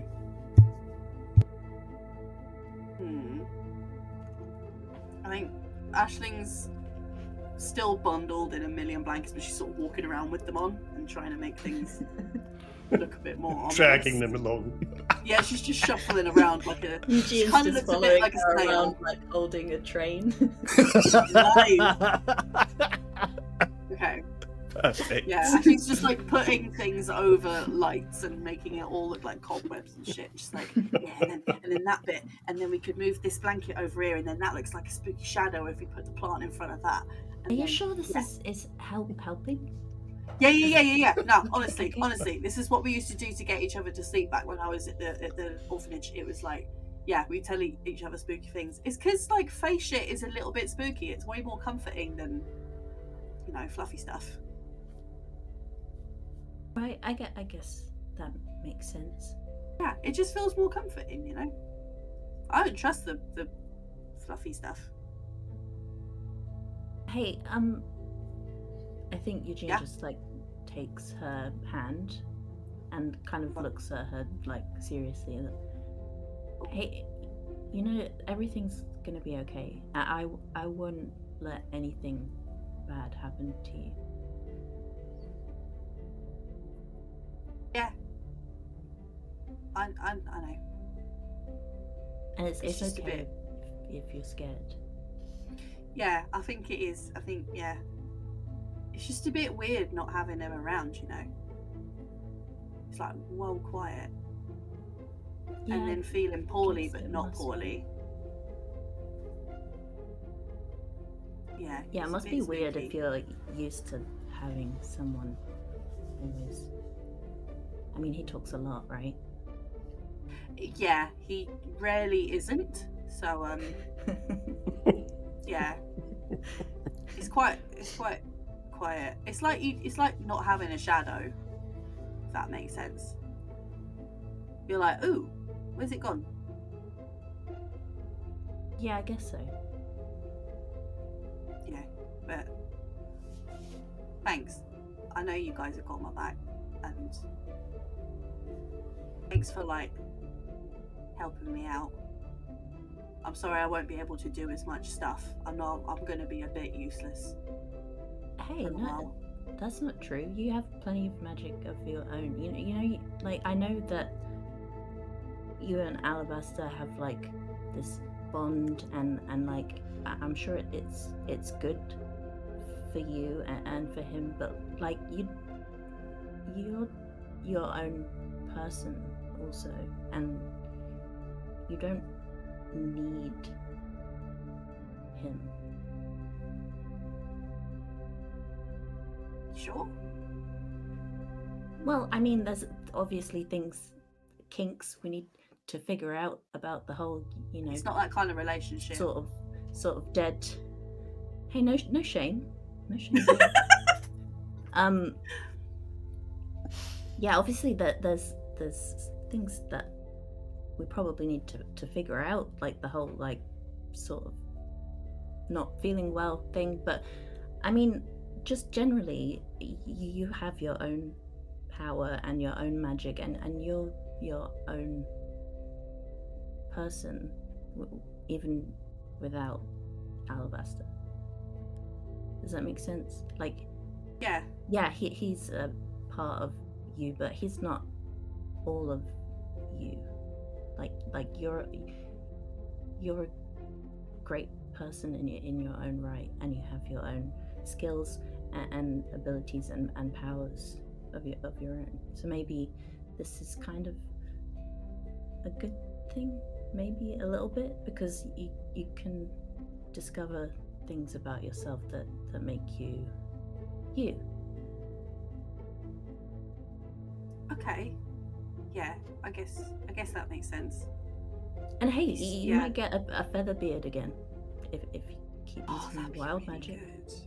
That'd be really good if I did get that. That'd be great. Yeah. Yeah, it's just a bit uncomfortable, you know? And I just... Okay, yeah, I'll try and think about me instead of me and him, I guess. Yeah. I just don't want to be useless. I don't want to be useless. You guys can do so much stuff.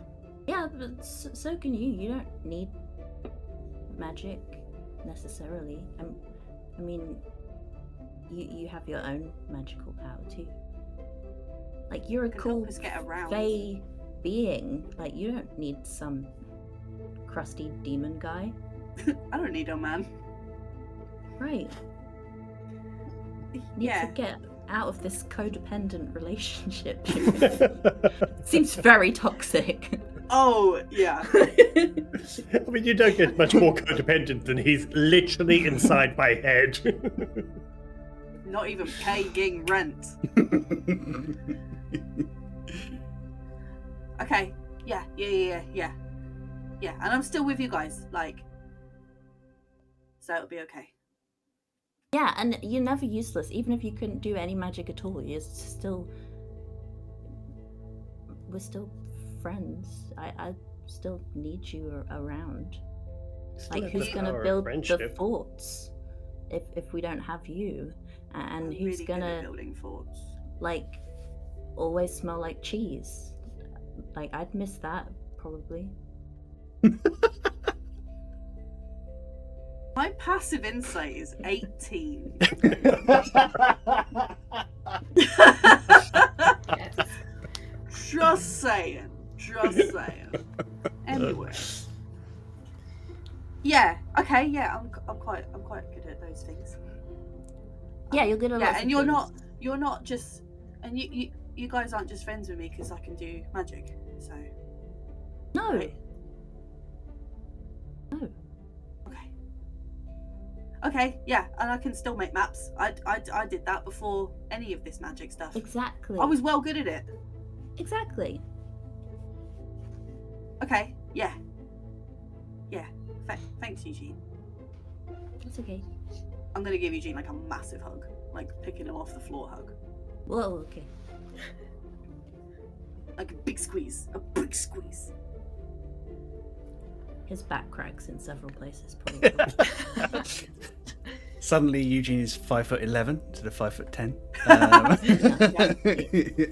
He has terrible posture. Yeah. Thank Can't you. imagine That- why. I feel better. Right, who's Okay, telling the first where's- story? Where's these spooky stories? You're fucking bard. I'm gonna sit down and get really comfy. Oh, God's sake! All right, Ben. It's your whole thing. Yeah, but Plus, well, I'm you like sick. Oh, God. I mean, to be fair, you do look a little pale. Anyway, right. Ashley's I'm gonna chuck blankets around Eugene and scare him. Oh, okay. I will do my utmost to remember all of and any of the spooky stories that I have read when I was growing up, and I will tell them accompanied by minor illusion for effects. Amazing.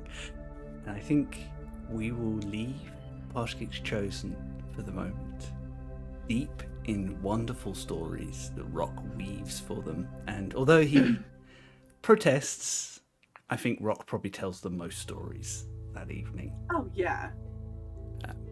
Well, apparently I am a fucking bard. Hey, you are, and you do the best voices. And that is a great place for us to take a break. We will be back in, I'd say, 10-2. Is that all right for everybody? Perfect. 25-2, sorry. Hang on. Just doing the maths in my Wait, head. That's 2 minutes. No, Yeah. sorry, yeah. Okay. Quarter Wait, two. Quarter Quarter two. two. Quarter Yeah. two. Quarter We'll two. be back. Hey, my brain's still catching up. Hey guys, we'll be back in a few minutes. Yeah. We're back in about quarter two. Go and grab a drink, everybody, and we will see you very soon. Love you, bye. Bye.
We're back!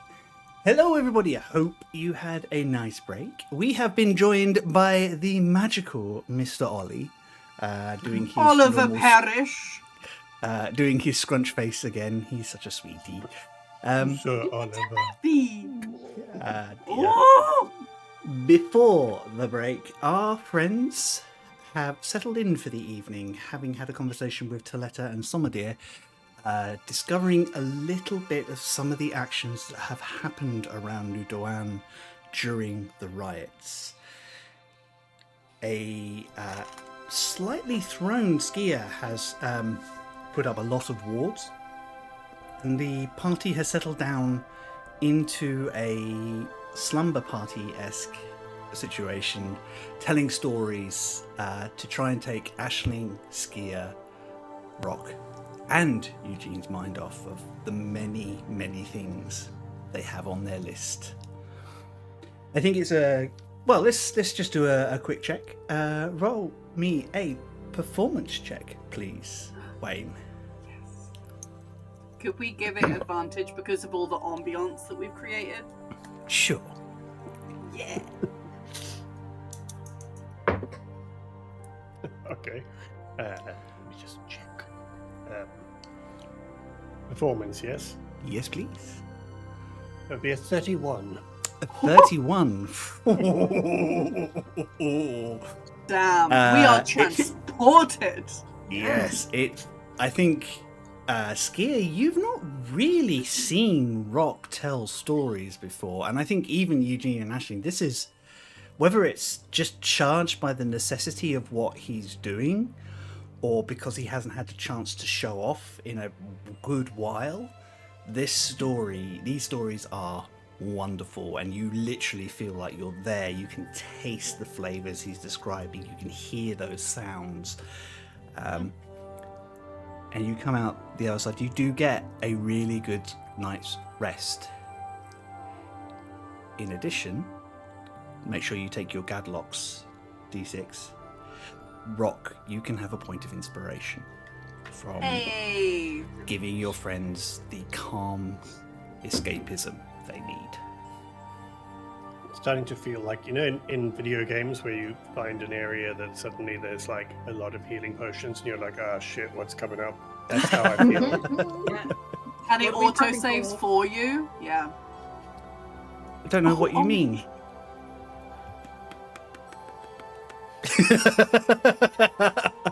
Do not turn the console off.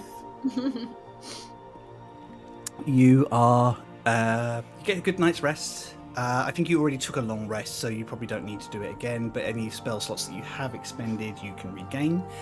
Well, Skiers used 23 spell slots on snares, so, you know. I was allowed spell slots because of alarming snares.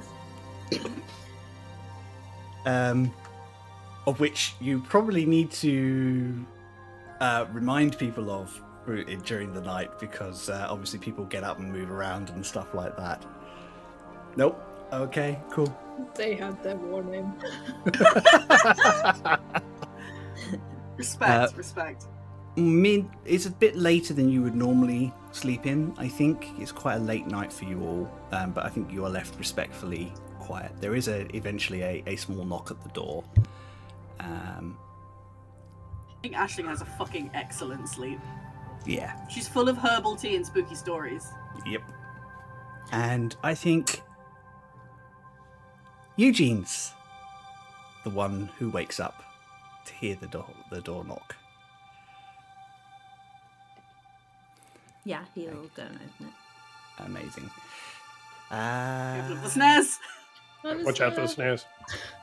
Can you make me a dexterity saving throw as you go to open the door? Oh. Versus Skier's spell DC. Oh, Jesus. How dexterous is our wee wizard boy? Not that. Might use that D6 straight away. I didn't roll badly actually. I got a 19. Oh, you're fine. Yep. Nice. You see this kind of shimmer, and then this rope that's been invisible suddenly lurches under your foot, and you pull back just as this thing zips up into the ceiling, and kind of creates this kind of loose noose that hangs just above your eye level.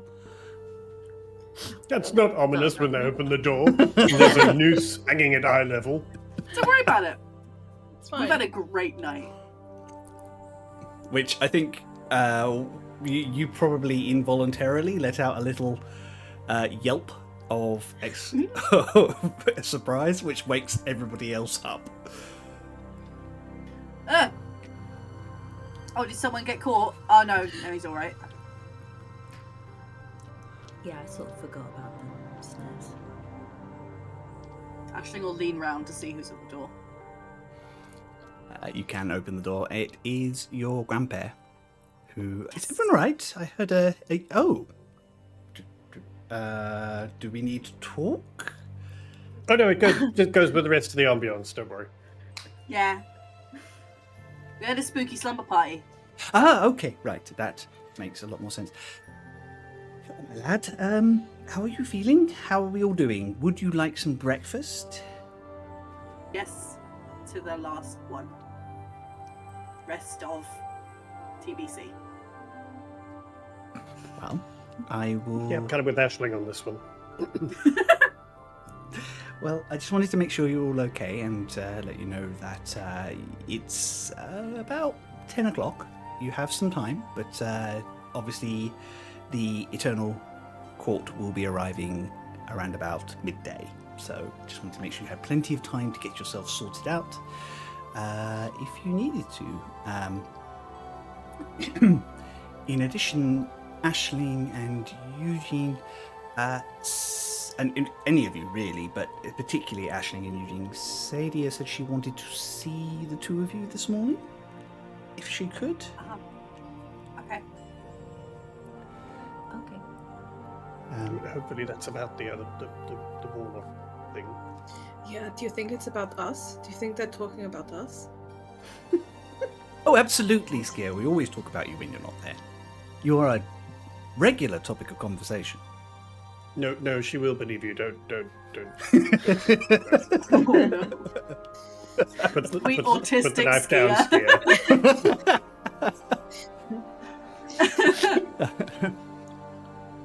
Anyway, I shall be in the main hall. I will make sure that there's breakfast for you all prepared. Yes, that's it. That's all I needed. And Where's Zadia? Where do we go?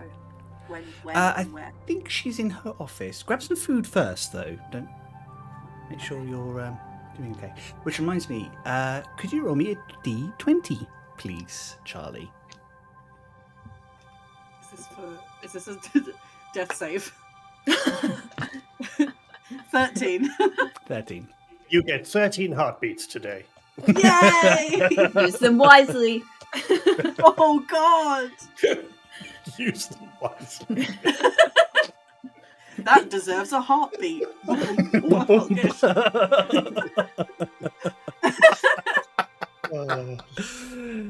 Ah, dear. And Aramis kind of wanders off to let you get yourself sorted out. Bum, bum. Stop it. Do you want us to come with you, or Well, they To said breakfast. it's fine. Yeah. no to your aunt? So they said all of us. So yeah, let's The go. warlock stuff. I'm assuming that's what it's about. Yeah, please. Okay, That'd be well good. let's go and have some breakfast quickly, and then we'll head to your aunt's office, and then I guess then prepare for whatever a drinks party with the Eternal Court may involve. Fucking rager. Yeah. It's gonna be nuts. Do they party much? They don't Must look like do. a party crowd to me. But I mean, maybe some when of people they that- let loose, they do go hard. Yeah, Yeah, people that's who true. look that tightly clenched must let go at parties. They have and to, to be otherwise honest, they'll I mean, explode. I'm from the Empire, and I've seen few people more tightly clenched than that group of people. No offense to your aunt or your grandmother. Yeah. Anyway, okay, breakfast. Yeah, breakfast. Let's go. Rock making things more awkward. Ashling's still wearing one blanket as a cape, by the way. Just dragging the biggest one along. Yeah, it swishes. It's really satisfying and it makes her feel comforted. So she's wearing that to breakfast. You're gonna come in, and Aramis is sitting there talking to Taletta, and they could both kind of glance over as you all come in, particularly at Aisling's new cape. And She already Taletta has goes a to. fucking cape. but she's got Taletta double puts her cape hand now. up as if to say something, and Aramis just puts her hand down and pats it gently. Wise. Rock is just going to try and catch Taletta's eyes and just quietly mouth the words, "Help me." And then just go and sit. And sips her tea happily. A normal Just gonna spread. sit down and have some basic breakfast and kind of be quiet, probably more so than usual. I think there is a general quiet around. I don't think Taletta and Aramis force any conversation. They are both very aware that the four of you have a lot on your plate right now. And Literally and figuratively. Ashley's like this. Yeah. You have a delightful breakfast. quiet breakfast and a chance to kind of just decompress and wind yourself up in the right way for what's going to be a very, probably still quite a trying day in a different way. After you've eaten, I think you make your way to Sadia's office. You can hear voices inside already as you arrive. Knock on the door, and it opens, and you kind of see Barnabas holding the door, hovering on his book as you all come in. Oh, do come in, do come in. You are very expected. Yes, quick, all four of you, please. Morning, Barnabas. Morning. The room has been moved out. The desk's been moved off to one side, and a sort of like enough space to kind of do magic has been left. And sitting in some comfortable chairs with Sadia and Stone are Dempsey Littlefellow and an elf you don't recognise. What? Doesn't even go here. Immediately alert. Yeah. Make me a investigation or an insight check. Everyone? Anybody who wants to. Insight. Oh! Okay. Me, 11. 11? 29 insight for Skier. 29. 25 investigation. 25 investigation. 26 insight. 26 insight. Sorry. What did you get? Sorry? 11. 11. Okay. Rock, you're just like, oh, this is another person who you have not met yet. Insight queens. You get a gentle excitement off of someone who is looking forward to meeting the four of you. Oh my god, it's a fan. Eugene, you do recognise this person from the harrowing. They were off to one side as an observer.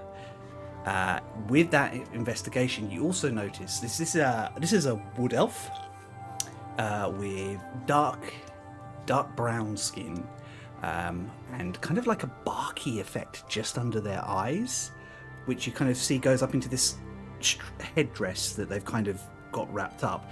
And I think with that investigation, you can just see the edge of a horn poking through the edge of the fabric, but not a horn like a satyr or a natural grown one that looks like it has grown later due to magical effect. And when you get that impact, you see the edge of their arms kind of all patterned with like a dappled light that isn't in the room, almost like they're always standing under a canopy of leaves, and tips of their fingers are green as if they've been handling plants all the time. And there is a fresh smell in the room all times, and you're fairly certain it's coming from them. Clean, like the clean smell of a garden after the rain. So cool. How does me, Charlie, end up looking like this person? Yeah, I was going to say, and one finds this kind of effect on oneself. How? Failing that, are they pickpocketable? Hey, here's the rogue here. I'm on it. Yeah. Yes, yeah, I want it. They stand up with your aunt and Stone all at the same time. I'm really pleased to see you all look a lot more fresh than this morning. I feel a lot more fresh. Sorry to interrupt your morning. I know that you've got a lot on at the moment, but I thought it would be a good opportunity to introduce my friend. This is Pine. They, them. Hello. And they are here to offer some insight. They are a Well, I'll talk for myself if that's okay. I am a warlock like you, Aisling, and I understand you have some problems communicating with your patron. Yeah, yeah. Each relationship is unique, but I think I might be able to help. Teach you something that might help at any rate. Okay, yes, please. Yeah, anything is... yeah. I'm pleased you're all here. Obviously, Stone and I would not abandon Aisling in this, but it would be quite nice for you to all be here to help Aisling in the future with anything that she needs to do. I think, Eugene, I think we'll kind of roll over the insight. I think Skia is kind of like, your aunt knows Aisling well enough to know that there needs to be an academic in the room to remind her say an of adult. the steps. There needs to be an adult in the room with this bitch. Well, I'm so glad you're all here. We knew we needed some grown-ups in the room. Which kind of explains why she probably asked for Eugene specifically, other than the fact that, it's her nephew. So, how do you feel right now? Me? Yes. No, actually, the rest of us. I don't know. This whole juncture is going to be particularly about you, so I'm sorry if that is slightly uncomfortable, but we need as many details as we can to ascertain how best to assist. Okay. Can I medicine check myself again for this day? Of course, yeah. I will medicine check. Let's check how many heartbeats I have left. Nope, never mind. That's a 6. I die. You feel much the same as you did yesterday. There has been no significant change. Furry and clammy. Goals. Yeah, just like a bit like I'm poorly, but I don't feel poorly, but I'm still quite cold, and yeah, it's like I'm a bit sick, but don't feel it. And yeah, there's still not many of them.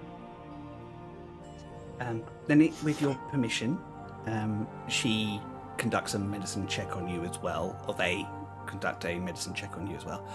Oh yes, I can see. Now, if this is too personal, please do not feel need to answer. Ha! Doesn't matter. I don't mind about that. Okay, what is your connection to your patron? Gone. They're gone. How were you connected initially? Oh! I died, and he fixed it, and then went in my brain. Then it is as you suggested it might be, Sadia, and I'm guessing from the expression of your friends' faces that they are all concerned in a similar way that your patron being gone is what is causing your physical ailment. Yeah. And yeah, I think we're pretty clear that that's what's causing it. And the close proximity to your patron means that you have never previously had to reach out to them for guidance externally or go... He's always kind of been in earshot. Literally. Yeah. Okay. I'm going to teach you a ritual. And we're going to do it together the first time. The idea... but it's like, I might not be able... But what if it's warlock magic, and then what if it...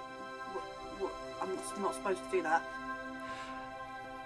It's a ritual, so it shouldn't draw on your magical effects. It should only draw from the ambient magic, but channel it through you. It's how most rituals work. So I think you'll be okay. In fact, this one might be one that the wizards in the room are familiar with. It is an ability to talk to beings on other planes. But a warlock version allows you to communicate with your patron over great distances. I can't always pop back and see the Bear King. I sometimes have to get his opinion on things from far away, which is a challenge in a very different way. It's very cool that your patron is the bear king. Yes, he affords me certain gifts, and in turn I find him less demanding than some other patrons of warlocks I've met. And he doesn't live in your head. Yeah, Hey, I quite like that bit. That is a new one, I have to admit. Yes. And for those of us who are not wizards, what can we do? If you could observe and help Aisling remember the ritual Shut in up, the sit future, down. that would be amazing. Help just any notes that you think, and just any changes in Aisling, if you could keep a tabs on those as well. Sure.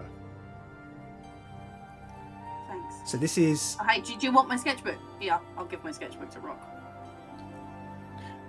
Thanks, that's great. I left my note-taking pad in my room.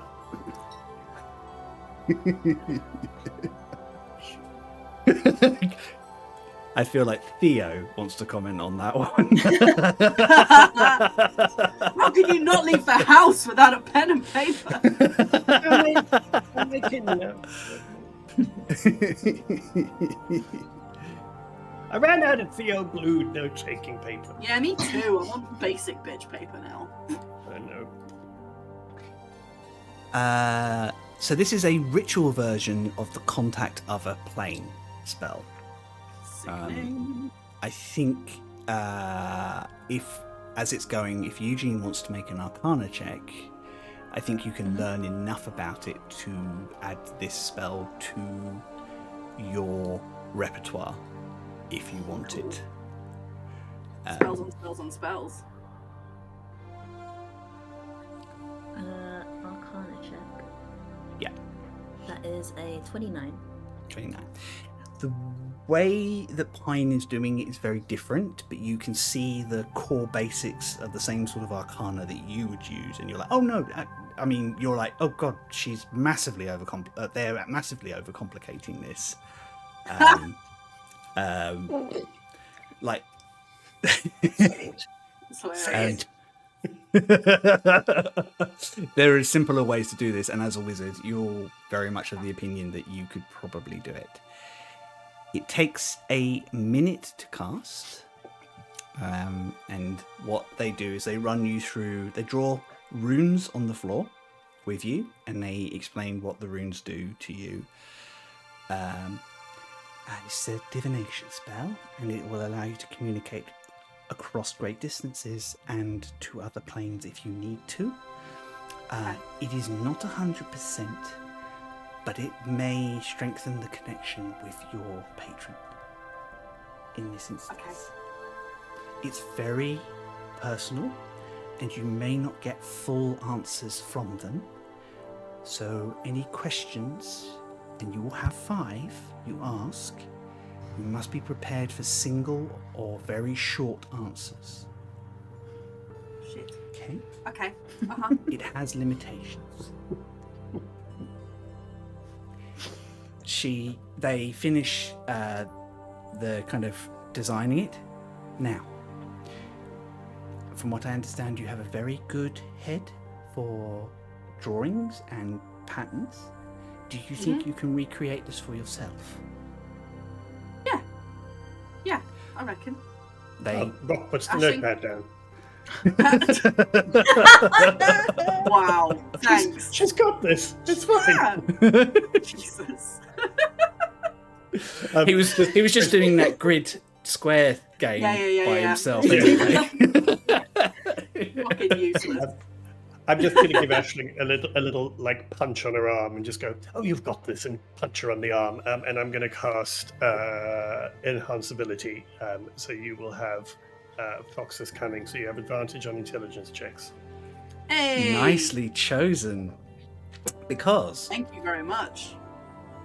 you will need to make And I think Aisling jots this down very quickly, and Pine overlooks your work and goes, yes, it's perfect, absolutely brilliant.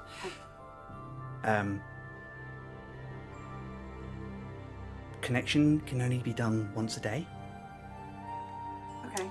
5 questions. They will answer as concisely as they can. But try to avoid too much nuance in what you're trying to get out of them, because it will make it more difficult for them to respond. And I'm the only one who can do this. Yes. I can't get Eugene to do it. Well, Eugene is probably do you have a personal relationship with Alabaster?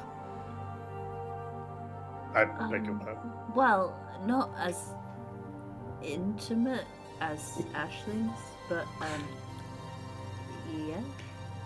Then you could probably do this as well with the right time, but so. Okay. Right. Do you want to give it a go?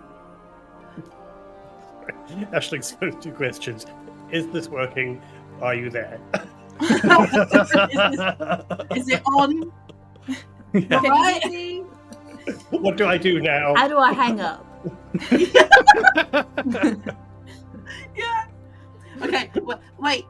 Just wait 1 sec. Okay. Can I just quickly check with my friends about the questions?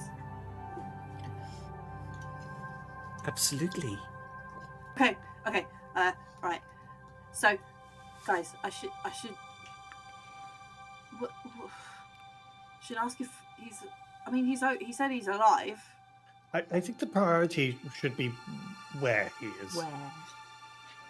Because whether he's Okay. good or not great or whatever, we still need to find him. So that should be the thing we really need to get from this. Okay. So, where he is. Could you ask him if he can come back? You know, so we can find out if we need to go get him, or if he's like, yeah, like he might be on it. So maybe you say, "Can you come back, please?" I mean, yeah, but he would have already done that, right? Yeah, I kind of feel like if he could come back, he probably He might be would. giving Aisling space because you know she's a strong, independent woman now. I mean, yeah, but what about the thing he said about danger? Yeah, should we ask what the danger was that we need to look out for? What Yeah, Aisling like- needs to look out for? Who's in danger? What's in danger? Yeah, maybe who? Because then that could Okay. just be one word, right? Yeah, that's what I'm thinking, because it's not like yes and no, is it? We can ask actual things. Yeah, we've just got to keep it concise. I don't think there's a word count. This Is is there? why I'm checking with you guys, because I know that if I just jump straight into this, it wouldn't be concise. So Hey, but you know he's your patron, and you would know the kinds of things you need to ask him. You should have more faith in yourself. You What don't do you need want to ask okay, him? to ask us. I want to know And how hey, to get even it if back. you mess it up and you ask 5 pointless questions, we can do it again tomorrow. Okay. I've been Okay. assuming you live that long. Oh no. Fucking What? No, but I'm just saying. I mean, there's a tiny sense of urgency, but no. But yeah, I mean, ask him what you want to ask him. But if possible, we need to find out where he is so we can at least get to him and then see if we can reunite you that way. But otherwise, I think Eugene has a point. He's your patron. Ask him what you feel you want to ask him. okay. Although not like what's the weather like, or like don't do that. Well, I imagine it's ashy. But if he's there, yeah. I mean, just so try not. Anyway, no, you just do what you feel. No, that's Okay. Yeah, totally. Yeah. So, where are you? Who's in danger? How do we get to you? Well, that would depend on where he says he is, I guess. But yes, that would be Okay. helpful. Am I gonna die? Can I ask him that? Sure. I mean, Okay, good. If I want you- to ask if that you- one. if you think he will be able to answer that, then I feel like if anyone's gonna be able to. Maybe clarify, am I going to die from us being separated? Yeah, as a because general I Yeah, existential die- point. is this like a Any point. time-sensitive? Yeah, like what's the level of urgency? Do remember that they may not be able to give you lengthy explanations. Depending on the connection, they may only be able to give you single word answers. That's fine. Am I gonna die? Is a yes or no? So. Okay. Well, I mean, we're No, all but I going to think- die. Yeah, they do have a point. We are all going to die at some point, so that's kind of a Okay. trick question. I mean, So maybe, is our separation going to kill me? Might be a better Okay. question. Right. Yes. That. Okay. what they said. Okay. One more. We've got one more. What else do we? Who's your favourite out of us? Okay. If you could ask him that, that'd be great. Yeah. Who's your favourite? Well, it's me. I'm not gonna What? ask that. Obviously. No, I wasn't serious. Wait, he comes back and goes, Write it down. pocket. Oh! He's been there the whole time, ghosting me. Pocket's everybody's favourite. Yeah, No, it's true. Pocket is I'm everything. just going to take the pen and cross out that one. No, don't ask the favourite thing, Aisling. I'm Do joking. you need snacks? Coming into the room like a mum, like, you guys okay? Do you need any Do we snacks?" need you to bring? Do we need to bring you clean underwear? Yeah. No. Pretty sure he doesn't wear pants. Okay. Okay, this took a weird turn. He's all big and made of Those stone. would be some- Yeah, no, it's fine. Big Shh. underpants. They have to be like Hulk ones, like stretchy. He's got big pants on. Big Okay. Pants on. Okay, one more. Just before you, while you're thinking about that one, I'm just going to turn to Pine and just go. Sorry, just backtracking a little. When Aisling was concerned about using magic and that it could use up, so you said you were pretty sure it wasn't going to.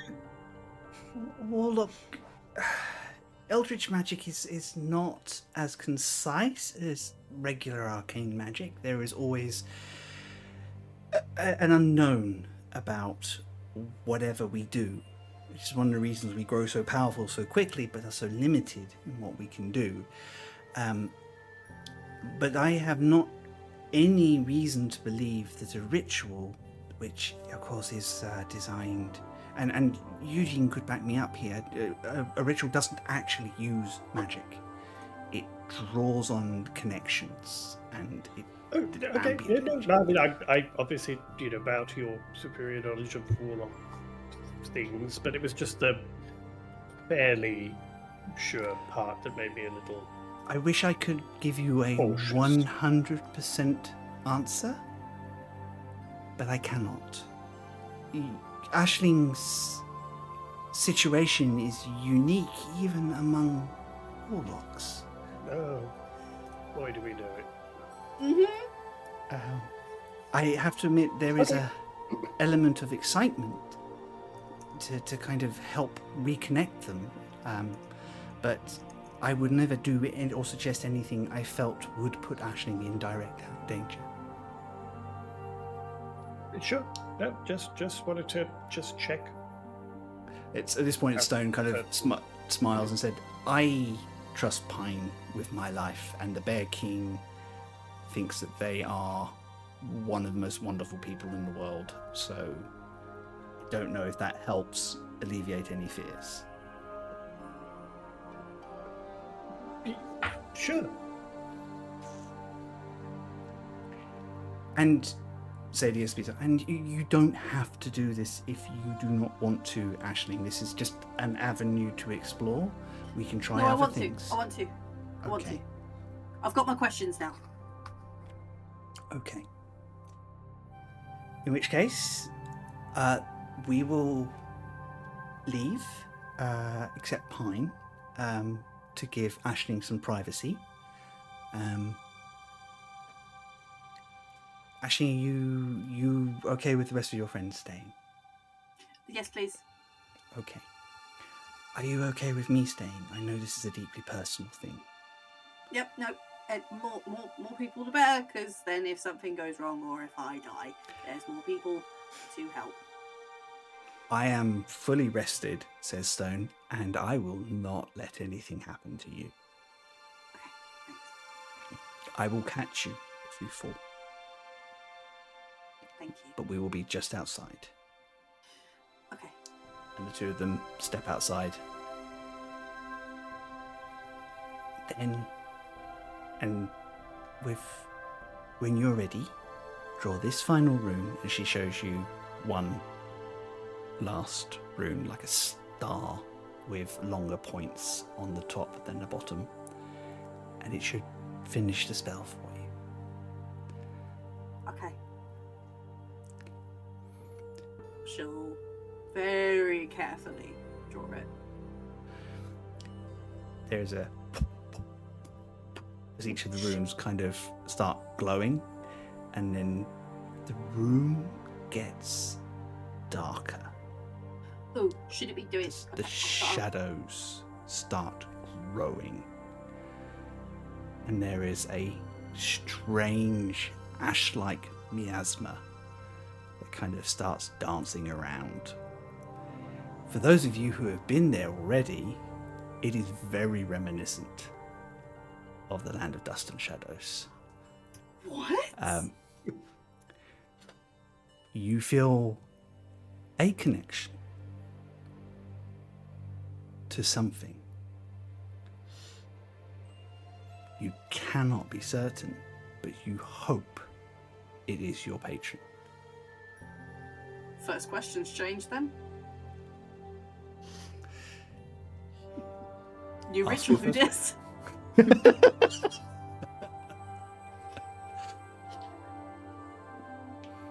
Alabaster? Yes. Ah! Oh, thank fuck. Okay. Okay. Focus. Where are you?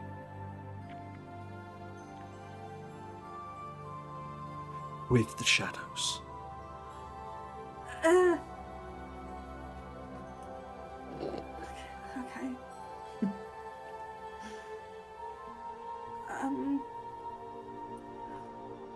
Who's in danger? You. Knew it. Stupid danger. Okay. The shadows. How do we get to you with the shadows? Unclear. Okay.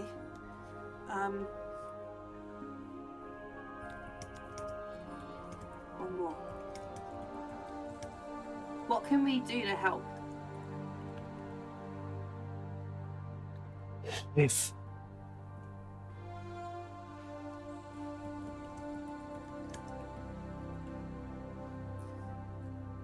the ritual ends, light returns, and the runes fade, disappearing. Are you all right? Yes. Did it work? Yeah. Yeah, I got him. I had to change the first question because I didn't know if it was him or not. So That's I checked, fair. and it I was. mean, the others would have been awkward if it wasn't him. Yeah, that's kind of what I was thinking. And he said, I asked where he was, and he said with the shadows. And then I'm the one in danger, which is fun. And then I asked how we can get to him, and he said it was unclear. And then I kind of skipped the one about me dying and went to what we can do to help. And he just said that I need to live. So Okay. I don't really. Difficult answers, I know, but maybe take some time to think on what your patron's intent was behind them. Well, look, if you two are inextricably sort of intertwined, then for him to continue surviving, he also requires you to survive. Yeah. We could assume. So he just means stay safe, because you need to, still look after yourself and stay alive. That's all he meant. I don't think.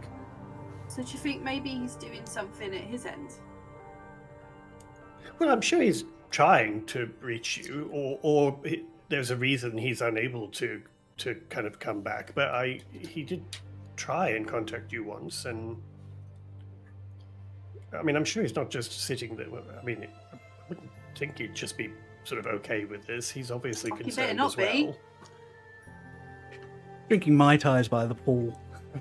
I'm here on life support, 14 heartbeats a week, and he's sitting there. Did you hear any music in the background with the tropical music? Just turns over to Thronesblade and goes, I think I got away with that one. He's in such trouble. No, that'll keep them busy for a while. Ooh, all this time. At Okay. least you know he's alive, right? Yeah, That's Yes. great news, yeah, isn't yes. it? It is. Yeah. It's good. Yeah, it's good. And could it? Yeah. Yeah. Make me a con check, please, Aisling. A con save, I should say. Oh, okay. Fuck's sake. Well. Okay, that's a 4. 4. As you stand up, there is a warm rush through your body, and you stumble. Can I catch? Ugh. Yeah, I was going to Yeah. say, I'm there as well. I'll grab her too. Cool. Your heart suddenly feels like it's hammering in its chest. Eh. You feel warmer, like flushed. And like you kind of feel giddy and blood rushing through your ears, and it takes you a second to realize all your extremities, your heartbeat, your feelings, they're returning to where they were before. Whatever you did in that connection has given enough of a boost Oh. to be able to return you to normal temporarily. Whoa. Ah. Ooh, okay. All right. Oh, no, I'm okay. I'm okay. What? No, I'm all warm again. Look, Phil. And I just whack Oh, my hands okay. on their faces like, Oh, Oh, well, it's still a bit clammy though. yeah. yeah, that's fine. That's like normal clammy. It's Yeah, like- just regular. Actually, Yeah. Wait, Yeah. so is your heart, like, your heart's beating again properly? Like, I think so. It feels really quick. Can someone check? Medicine check. Skier can do it. Rock's like, ew. 19. No touching. 19. She has normal vitals. Her heart's a little Hey! fast at the moment, but that's mostly probably from excitement. Okay, it's back to like when you find really good cheese. Oh, Yeah. shit. Okay. So like That's more good. than normal, but also normal for you. Okay. That's like well good, right? Okay, so that must have helped. Maybe it's like, I don't know, giving him a wee bit of a boost or something. I don't know. Like you're strengthening your connection, right? Is that what Pine you were saying? Like you need to strengthen that connection. I think so. Okay. Yeah. So if we did this like every day, It may not have a... You need to talk to them again and figure out Yeah. how they are doing it. But if that helps boost the connection and keep you grounded, it may be what you need. And maybe this is just a change in how your relationship works for a while. oh, fine. Well, I'm not. Okay. Yes. Yeah. I don't feel like I'm all weird and half alive now. So. You look a good. lot better. You look Do I? warm. Yes, healthy. Okay. I mean, you look better, you know. Shut up, Rob. But just keep it and sort of, if your heart seems to be slowing again or whatever, just mention it. You know, you know how you made me promise that if I felt ill again and was concerned, I would talk to you about it. We're going to do that, right? So if I feel ill, I will tell you, and if you feel ill, or your heart starts slowing again, you're going to let us know. Yes? Yeah. No, I keep you guys aware of all the bodily functions. You know that. Yes, unfortunately, I do. Okay, well that's good. Although it doesn't really help us figure out how to get to him. No. But Ashley's we all have an fidgety. idea. She's like tippy tapping where she's standing, kind of thing. you're scratching up that marble floor, something awful with your hooves. I might have an idea. Excuse me. And they step to the door and just open the door. Stone, you once told me it is possible to transfer one's essence between realms without having to access intermediaries like the Ways or powerful patrons. Stone kind of thinks it over. Yes, there's a spell that druids can access. I am strong enough to do so, but I need a focal point or something from that dimension to be able to push past the boundary. Otherwise, you can't break through the veil. That might be helpful to Pashkit's Chosen. Where would you need to go? Well, shadow. yeah, we're kind of assuming that's where we're going. Yeah, with the shadows. Yeah. To the realm of dust and shadows. Yeah. Right? Do you have anything from that place? Yeah. Yeah. The box is from there, isn't it? It is, or it's certainly connected enough. Yeah. I got this. Then myself, or a druid of my standing, can take you directly there. Ooh, what, by It's myself? not an easy druid. No, I could take all of you. Okay. Oh. Unless you have a druid friend who because it will be an adventure and you don't know how long you're going to be there, who could spare the time to do so as well. I'm happy we to do, take but he you. doesn't really like us very much, so. No, but Toby's a druid too. Are they? Toby is, yeah. Oh, cool. Okay. Yeah. Then, yeah. I mean, I don't know if Yes, they're powerful enough to do that or anything, but I mean, they're a druid, you know. This sounds like a good option for you. Okay. But Well, is we're it going something back that we to can Cloud's sort of? Cairn anyway, aren't we? Well, yes, we have to go and see people there. Well, and is this something they can do regularly, or you can do sort of regularly, or is it like a one? it's a seventh circle spell, but yes, I mean, providing we have the magic at our fingertips, we can do it. Probably need to rest afterwards before we do it again, most of us, but. But no, okay. Well, that seems less problematic than I thought it was going to be. Also think that wizards can learn it as well from what. And Sadie is like, yeah, I have a scroll, which I'm more than happy to give you. I'll take that. Ollie's little face as she did that was so cute.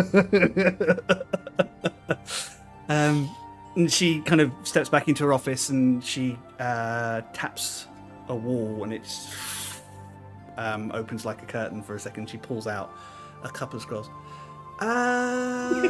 What else you got back there?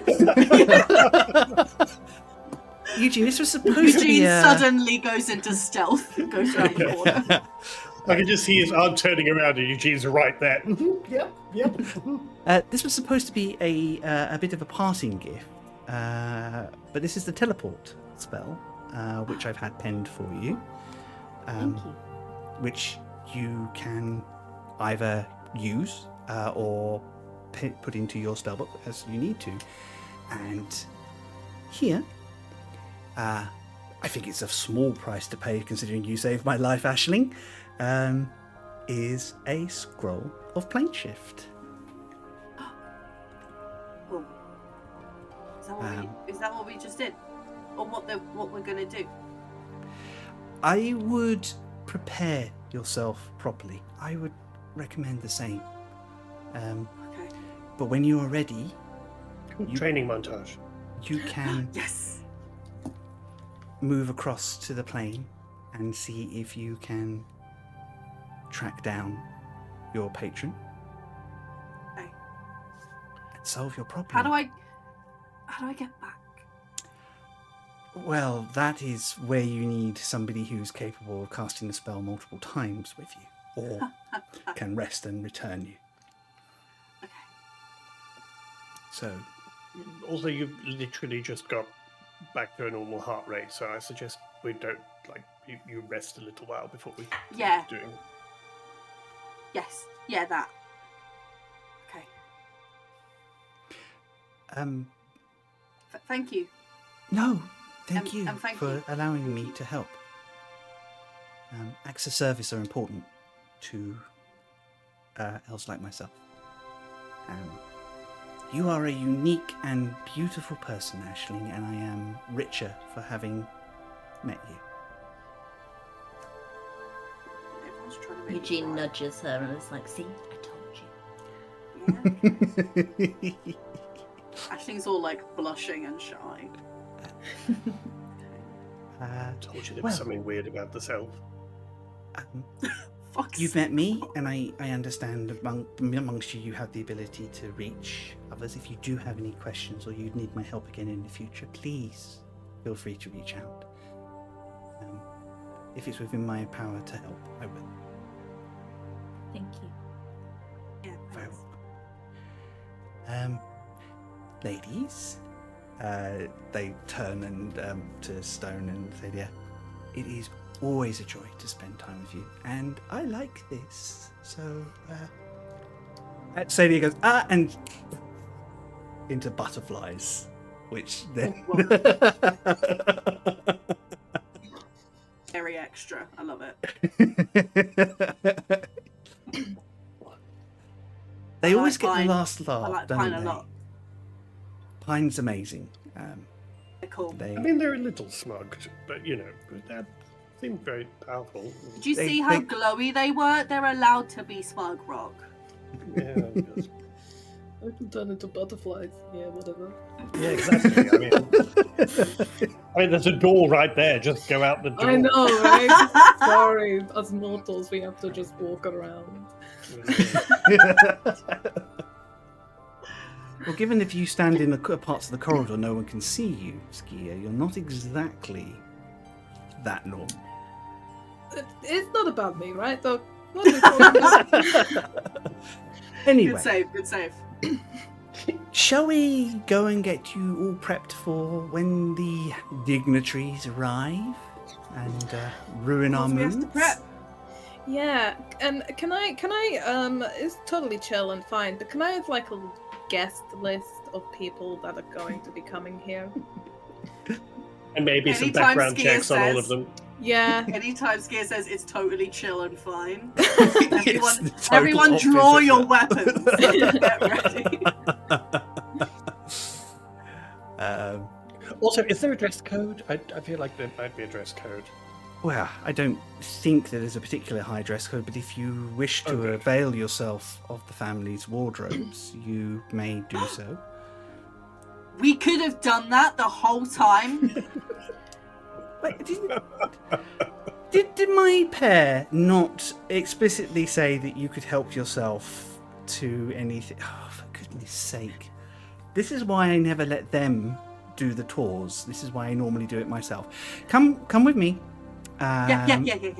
I've Let's been go and wearing find my you some- rags for 3 days. Oh, To be fair, Taletta got you With brand charred edges. new. Oh yeah, everything, you've so, got yeah. you got fresh I did. threads. I did get Yeah. fresh threads. That's true. That's true. That's only because your clothes were all crispy. That's true. They were literally burnt off. Yeah. No comment was made by the fact you seem to be wearing a lot of Arbellan spell weave as well.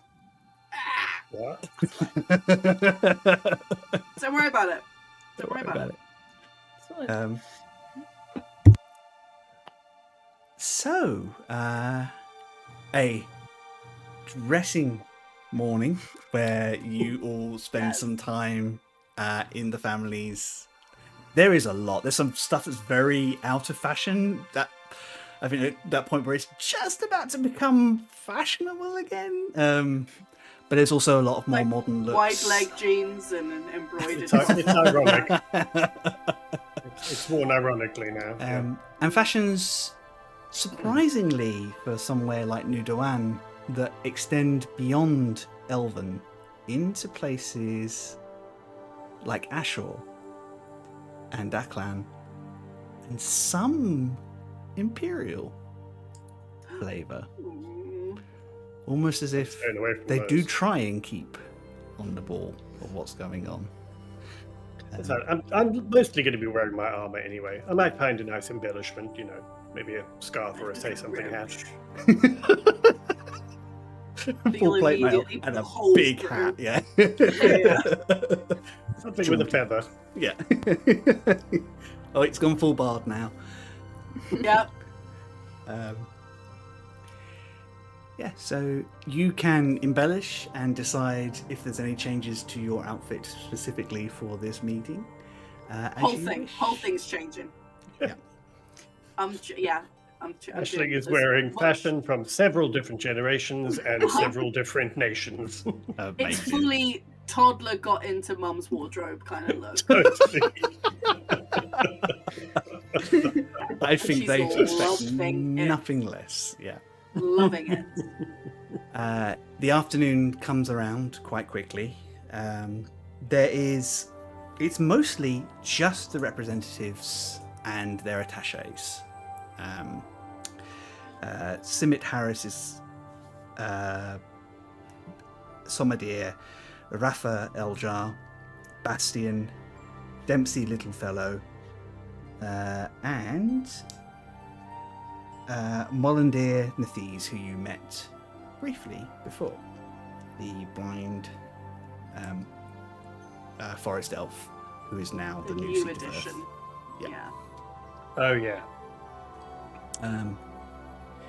The guests start to arrive. The first one, ridiculously punctual, is Simit Harris, who Nerd. comes with 2 of her private sun guard, who position themselves at a polite distance. It's not to cause offence. It's just to make sure that Simit has. And I think you guys have worked this out. Simit inherits her position by biology. She is descended from the Sun Queens of old. She can be removed from her seat under political things, but it doesn't happen. So the Sun Elves take very seriously her protection and her presence places. It's one of the reasons she probably acts like a queen, even though she isn't one. She and Taletta are in the main living space, which has been moved around just so that people can mill a bit easier, like there's small treats and things. There are a few lesser nobles from the moon houses kind of gathered as well, just for the occasion, and to kind of add to the body. But Simit does ask specifically to talk to the 4 of you alone.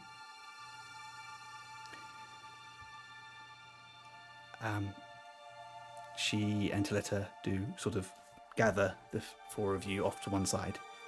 First off, I would like to apologise for any discomfort or difficulty my position and my behaviour has caused you in your stay. It has become achingly apparent that you are friends of the city and friends of the elves, and I am remiss to have not acknowledged that sooner.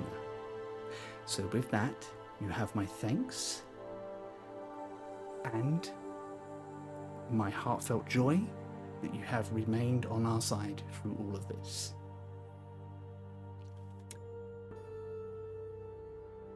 The council will ask you a lot of questions today, but there is one burning one which I think more travelled adventurers such as you may be able to impart some concepts on. Taletta, she looks to Taletta, who kind of nods.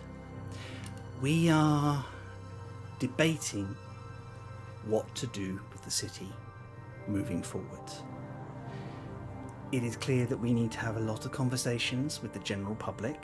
We need to explain a lot of the situation, and we need to give them more of a voice. But we also need a plan.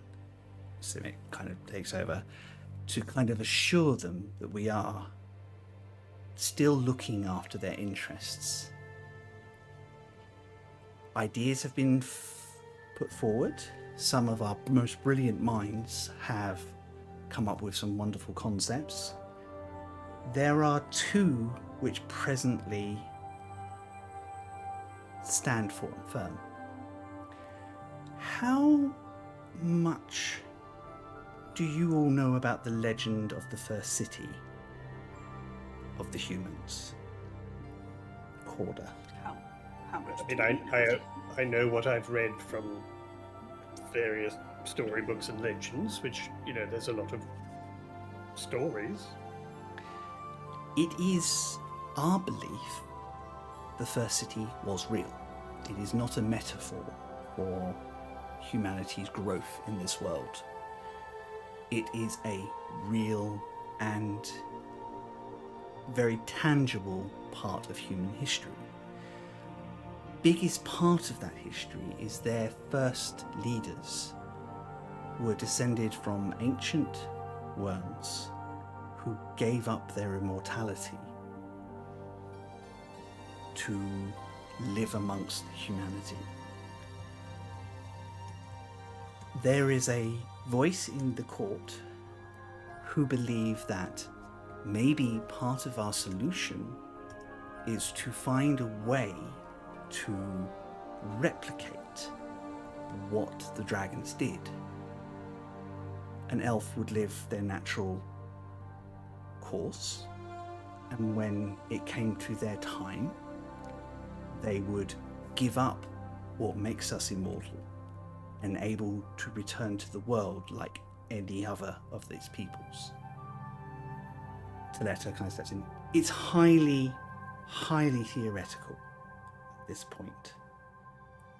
But we wanted to know in your travels if you have heard of or become aware of any ancient worms who may have a better connection to dragon history than we do. Would I know, Chris? You have met I mean, apart from a couple of particular ones. Yeah, you have met two. Well, you've met a great worm, which is even older than an ancient dragon, and you have an ancient dragon, both of whom are friendly or allied with you. Okay. And your very name, of course, is taken from Parshkik, a great worm Oh, yeah. who sacrificed himself. Yeah, but rip. And I think you probably, with your passive insights, Skier and Aisling, I think you know Taletta knows that, but she's trying to field it as, I don't want to put you in a difficult position. So she's released what information she needs to the rest of the court to kind of start this idea. Okay. I mean, we have encountered dragons. that have certainly been amiable to at least talking to us, and I would be hesitant to say friends, but are certainly Didn't immediately allies. Yes. So yes, I mean that is a possibility. I don't know, honestly, whether they would or would be able to help with such a request. But I mean, I'm sure we could try and make an introduction. Could we, and this is Sumit, could we commission you to make that introduction on our behalf so that we can start that discussion? Well, yes. I mean, it's it's not like you're asking for a small sort of thing. This is an entire nation's future here. So I'm sure we would be able to do that. The second plan that is being fielded, I am not sure if you are able to guide us on this one. If you hear anything about safe ways to connect to the wild while in your travels, be it from any Fae or elves who have not connected to Nuduan, or any other magic users or creatures with experiences and abilities that we may not be aware of, we would be very much grateful if we could talk to them. That is the second, less likely perhaps, option that we can explore, which is getting around our ancient enemies by returning to the wild safely without drawing their attention. Okay. But would that be a permanent return to isolation again? No. Again, it would be very much, unless it was the only option available, it would be, as with the draconic suggestion, elves would live out their lives naturally, get to the time that they are feeling the pull, and we would help them go directly to where they need to be, as opposed to having to hold them in stasis, as we have been. Okay. I know these are both big asks, Simit's kind of, and this is probably the most genuine you've seen, Simit, and I am not expecting you to put all your other concerns aside for them. But if you hear anything, we would be grateful for any news. Okay. We can do that. Yeah. Like you said, we're quite well travelled, so I'm sure we'll... Exactly, and you go Come places across that something. elves do not. And you talk Yeah. to people who would not talk to us normally. Yes. And we talk to people who will never talk to us again either.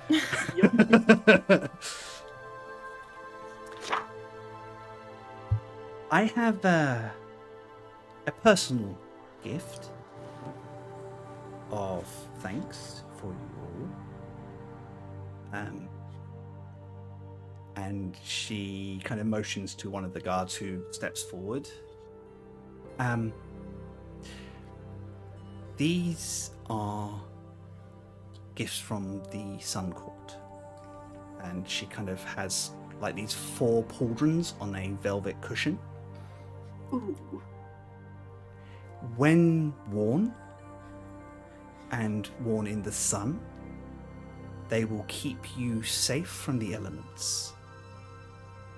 And I will put these into your character sheets later. These are pauldrons of the Sun Queen. What they do is they give you advantage on survival checks for extreme weather conditions.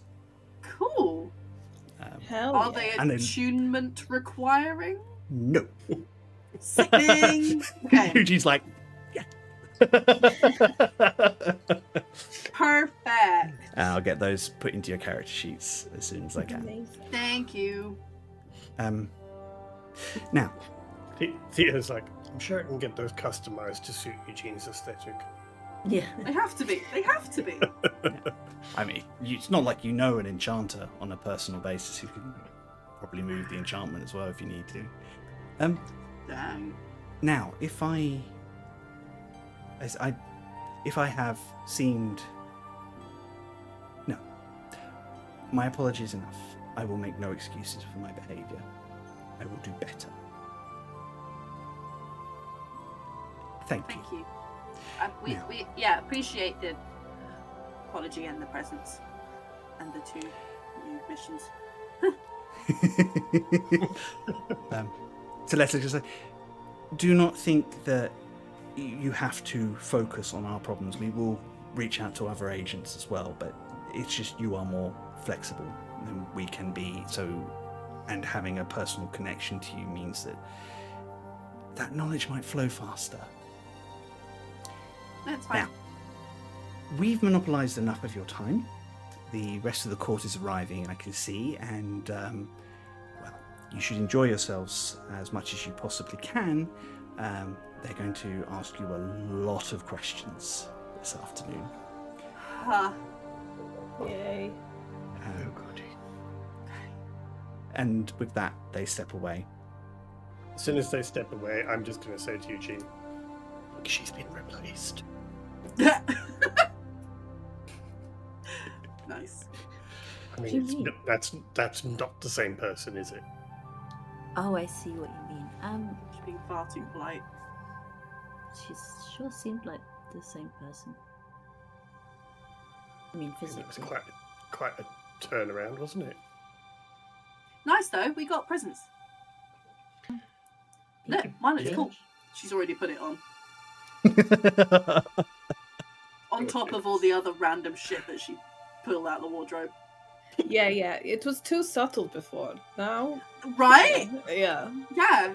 It's tying it all together now. yeah. It looks Yeah. great with the bonnet. Yeah, that's what I thought. I had to put holes through it, but that's fine. I'm sure they don't want it back.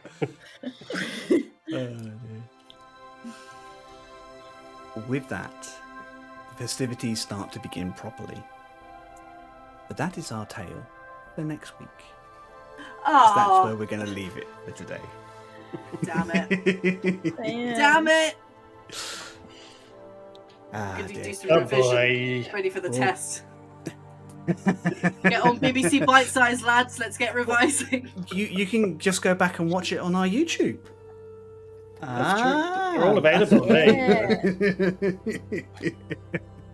Yeah. Guys, this has been an absolutely brilliant episode. A real chance to kind of decompress and focus on some problems whilst giving you new ones at the same time. I've got heartbeats back. Yay! You're up to at least 30 now. Oh! Treat myself. Treat yourself. We have been Some Other Heroes. We will return next week with episode 83 and what may be our last episode in New Doan for a little while. Shh, you can't be saying that. Damn. Damn. I think Eugene's going to come back at some point. Of course. Yeah. He's got the Might portal stay. spell now. Exactly. I beg your pardon. We're dragging you Yeah, with what the us. fuck? You ain't staying. I think you'll find you won't be staying. This is the point where Theo and Charlie are like, we want new characters. We're staying here. No! No. We'll leave cardboard cutouts of ourselves here and then go on adventures. Amazing. Yeah, This has been yeah. a lot of fun. I have really enjoyed this arc. I'm very excited for what comes next. It just leaves for us to let you know where you can find us all. And yeah, this week I think we will start with Wayne. Hi, everybody. Thank you, everyone, for joining us. As always, it really is amazing, and it does mean a lot to us. Thank you. You can find me pretty much everywhere on the interwebs as created by Wayne. So please do give us a follow. I've got a social media presence, mainly on Instagram, and I have a YouTube channel where I do lots of tutorials and things like that. And yeah, come and say hi, give me a follow, watch my videos, and Okay, love you. Bye. Hello, bye. Amazing. Thank you. Michelle. Hi everyone. Yeah, thanks for coming and hanging out and watching. You can find me at Feline Trickster. As I say, most weeks I very rarely post there, but I do sometimes post stuff in the Discord, so you should check that out. Hell yeah. Amazing. Thank you so much. Yo. That's me. You can find my stuff at theoblueillustration.com, and there is links to everywhere else you can find me on the internet, should you so desire. Brilliant. And Charlie. Should the spirit move you? Should the spirits move you? Yes, hi, Charlie. All my stuff's at charlievince.com. Which has got all my pretty pictures and my shop and links to my social media as well. I'm pretty much just active on Instagram at the moment because everything sucks and I haven't got anything particularly exciting on the go at the moment, I don't think. Yeah, No just more keep track award-winning of... books. No. Well, there's a few book things. Yeah, there's a couple Just a of... few. There's going to be a couple of announcement-y type things, I think, soon. So yeah, just follow me on Instagram, and there's some cool book-related stuff coming up. Hell yeah. Oh, And quick of question. course, hi mum, love you mum. Hi, Hi, Charlie's Charlie. mum. What was Theo. your question there, Win? My question was to Theo. When is the book publish date? Yeah. April, isn't it? Say it again. The publishing date is the 25th of April in the UK. I believe the cheeky folks in the US get it 2 days before that. So Ooh. you can get it first on the 23rd of April, I believe. No spoilers. Awesome. So exciting. Okay, thank you. That's Just very checking. exciting. Amazing. I guess that just leaves me. You can find me at Chris Mepham RPG wherever your media is socialed. I am mostly active on Instagram and a little Blue Sky. I'm trying not to touch the Twitter as much as I possibly can, but I feel like I still need to connect to the community out there. You can also find us at Some Other Heroes in the same places. Check out the wonderful campaign for Starfall to see the beautiful cards that I helped to design for Rooney and the cast. I'm really proud of them. I think they look awesome. I hope you do. And you can get them physically for yourselves to put up That's if so you cool. want to. Or IRL. in real life. They're really cool. They've got IRL. backs designed and everything. I'm really proud of them. Really proud of them. I'm really excited to have been included in Should this be. They're project. stunning. Also, I'm posting art on Instagram again. It's amazing. It's taken long enough. And ArtStation as well. You can check out. And I've got a new piece to go out next week, which people here might have had a sneak peek on. But It's an exclusive the club. rest of you can see it, yeah. Other than that, please come and join us on our Discord.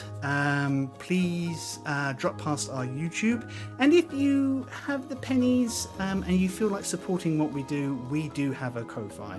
And we'd just like to thank the amazing people who do already support us through there. You are wonderful. Thank you so much. It really does help. It just keeps me able to buy fresh music, fresh maps, keep everything refreshed, and later this year we will relaunch the website, which will be really cool when we got time. Hell yeah. Because Wayne and I have promised ourselves we're not going to try and do everything all at once again. Whew. In the meantime, it's wonderful having you all here. We hope you have an amazing week. Roll dice, tell stories, take care of one another. We love you lots. Love you, bye. Bye.